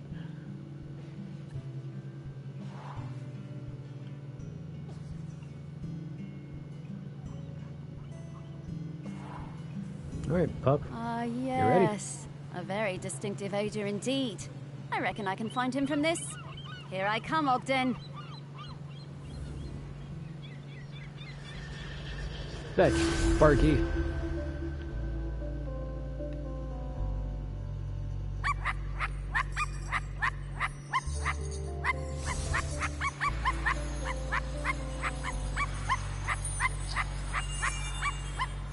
Oop, going back. Bark, bark, bark, bark, bark, bark, bark, bark, bark, bark, bark, bark. I'm gonna laugh, but this is just the last one. Yep, I'm pretty sure this is the last one.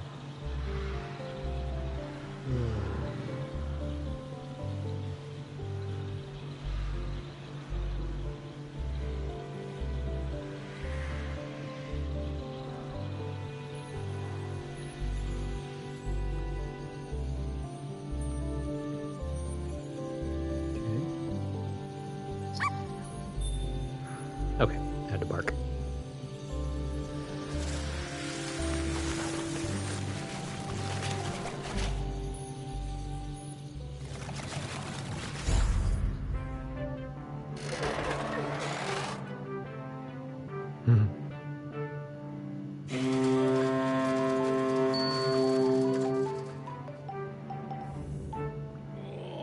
Oh, this feels so good. Terrific to see you, Morris. Oh, it's great to see you too, mate. Have a stretch, Ogden. We have a question for you. Sparky, owner of the very finest singing voice on the island. What can I do for you? Well, it's about the custodian. We need a replacement. Ah, yes. I've heard that volcano rumbling. Poor Aggie must be very tired. Yes, she is. We need a replacement. Oh. Oh, you want me to be the custodian? Well, I'm honored, but I can't. Are you sure? The island is in dire need.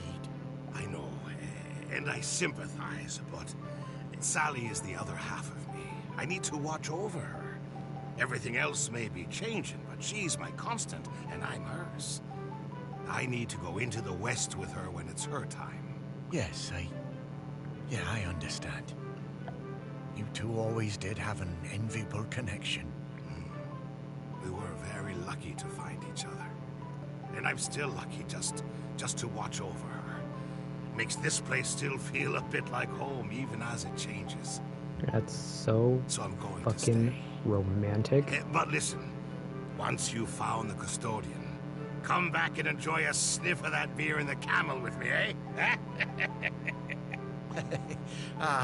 Sure, Ogden. Well, see you around.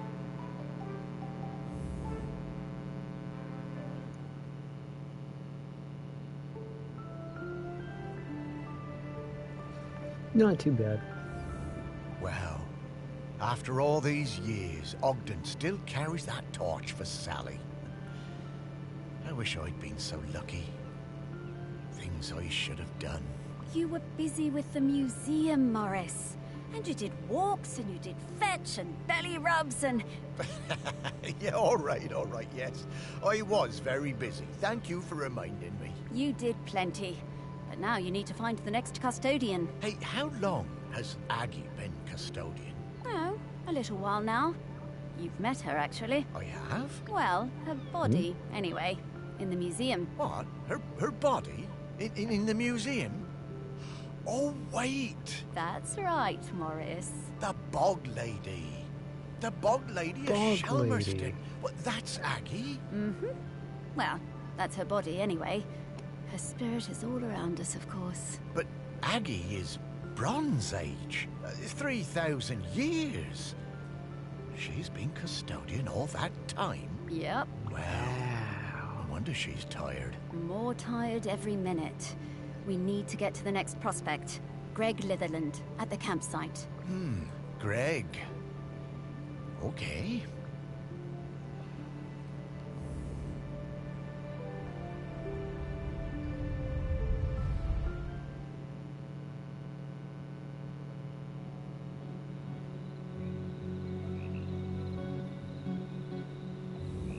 the one part of the island I never spent much time at. I never cared for camping. Although we did find a lot of Bronze Age goods down here. Really fascinating bits and bobs. I reckon this was an important place once, and not just to shellers. Oh, there's so many great smells here. Oh, and so many rabbits to chase. Stop it, Sparky, you have a job to do. You know, I suppose I do like it better up here now I don't have to worry about combing all those burrs out of your fur. At least this part of Shelmerston isn't changing too much. Yes. Now let's sniff out Greg. Yeah, I always found Greg a bit difficult. That business with the owl of his. He wasn't a bad guy at heart. Just liked animals a bit more than people sometimes. Maybe. But who can blame him? Let's find some people who remembered him. Dig a little deeper. Memories of Greg Litherland. Here we come. Alright, well, I think that's a good spot to stop for now. Been playing for a couple hours. Alright, might come back to this, might not, don't know yet. It's interesting, to say the least. Yeah, so, if you liked, feel free to give me a follow if you wish. Leave a comment, figure out exactly what I could do, what games I could play if you have any suggestions. And yeah, hopefully y'all have a wonderful day. Alright, take care.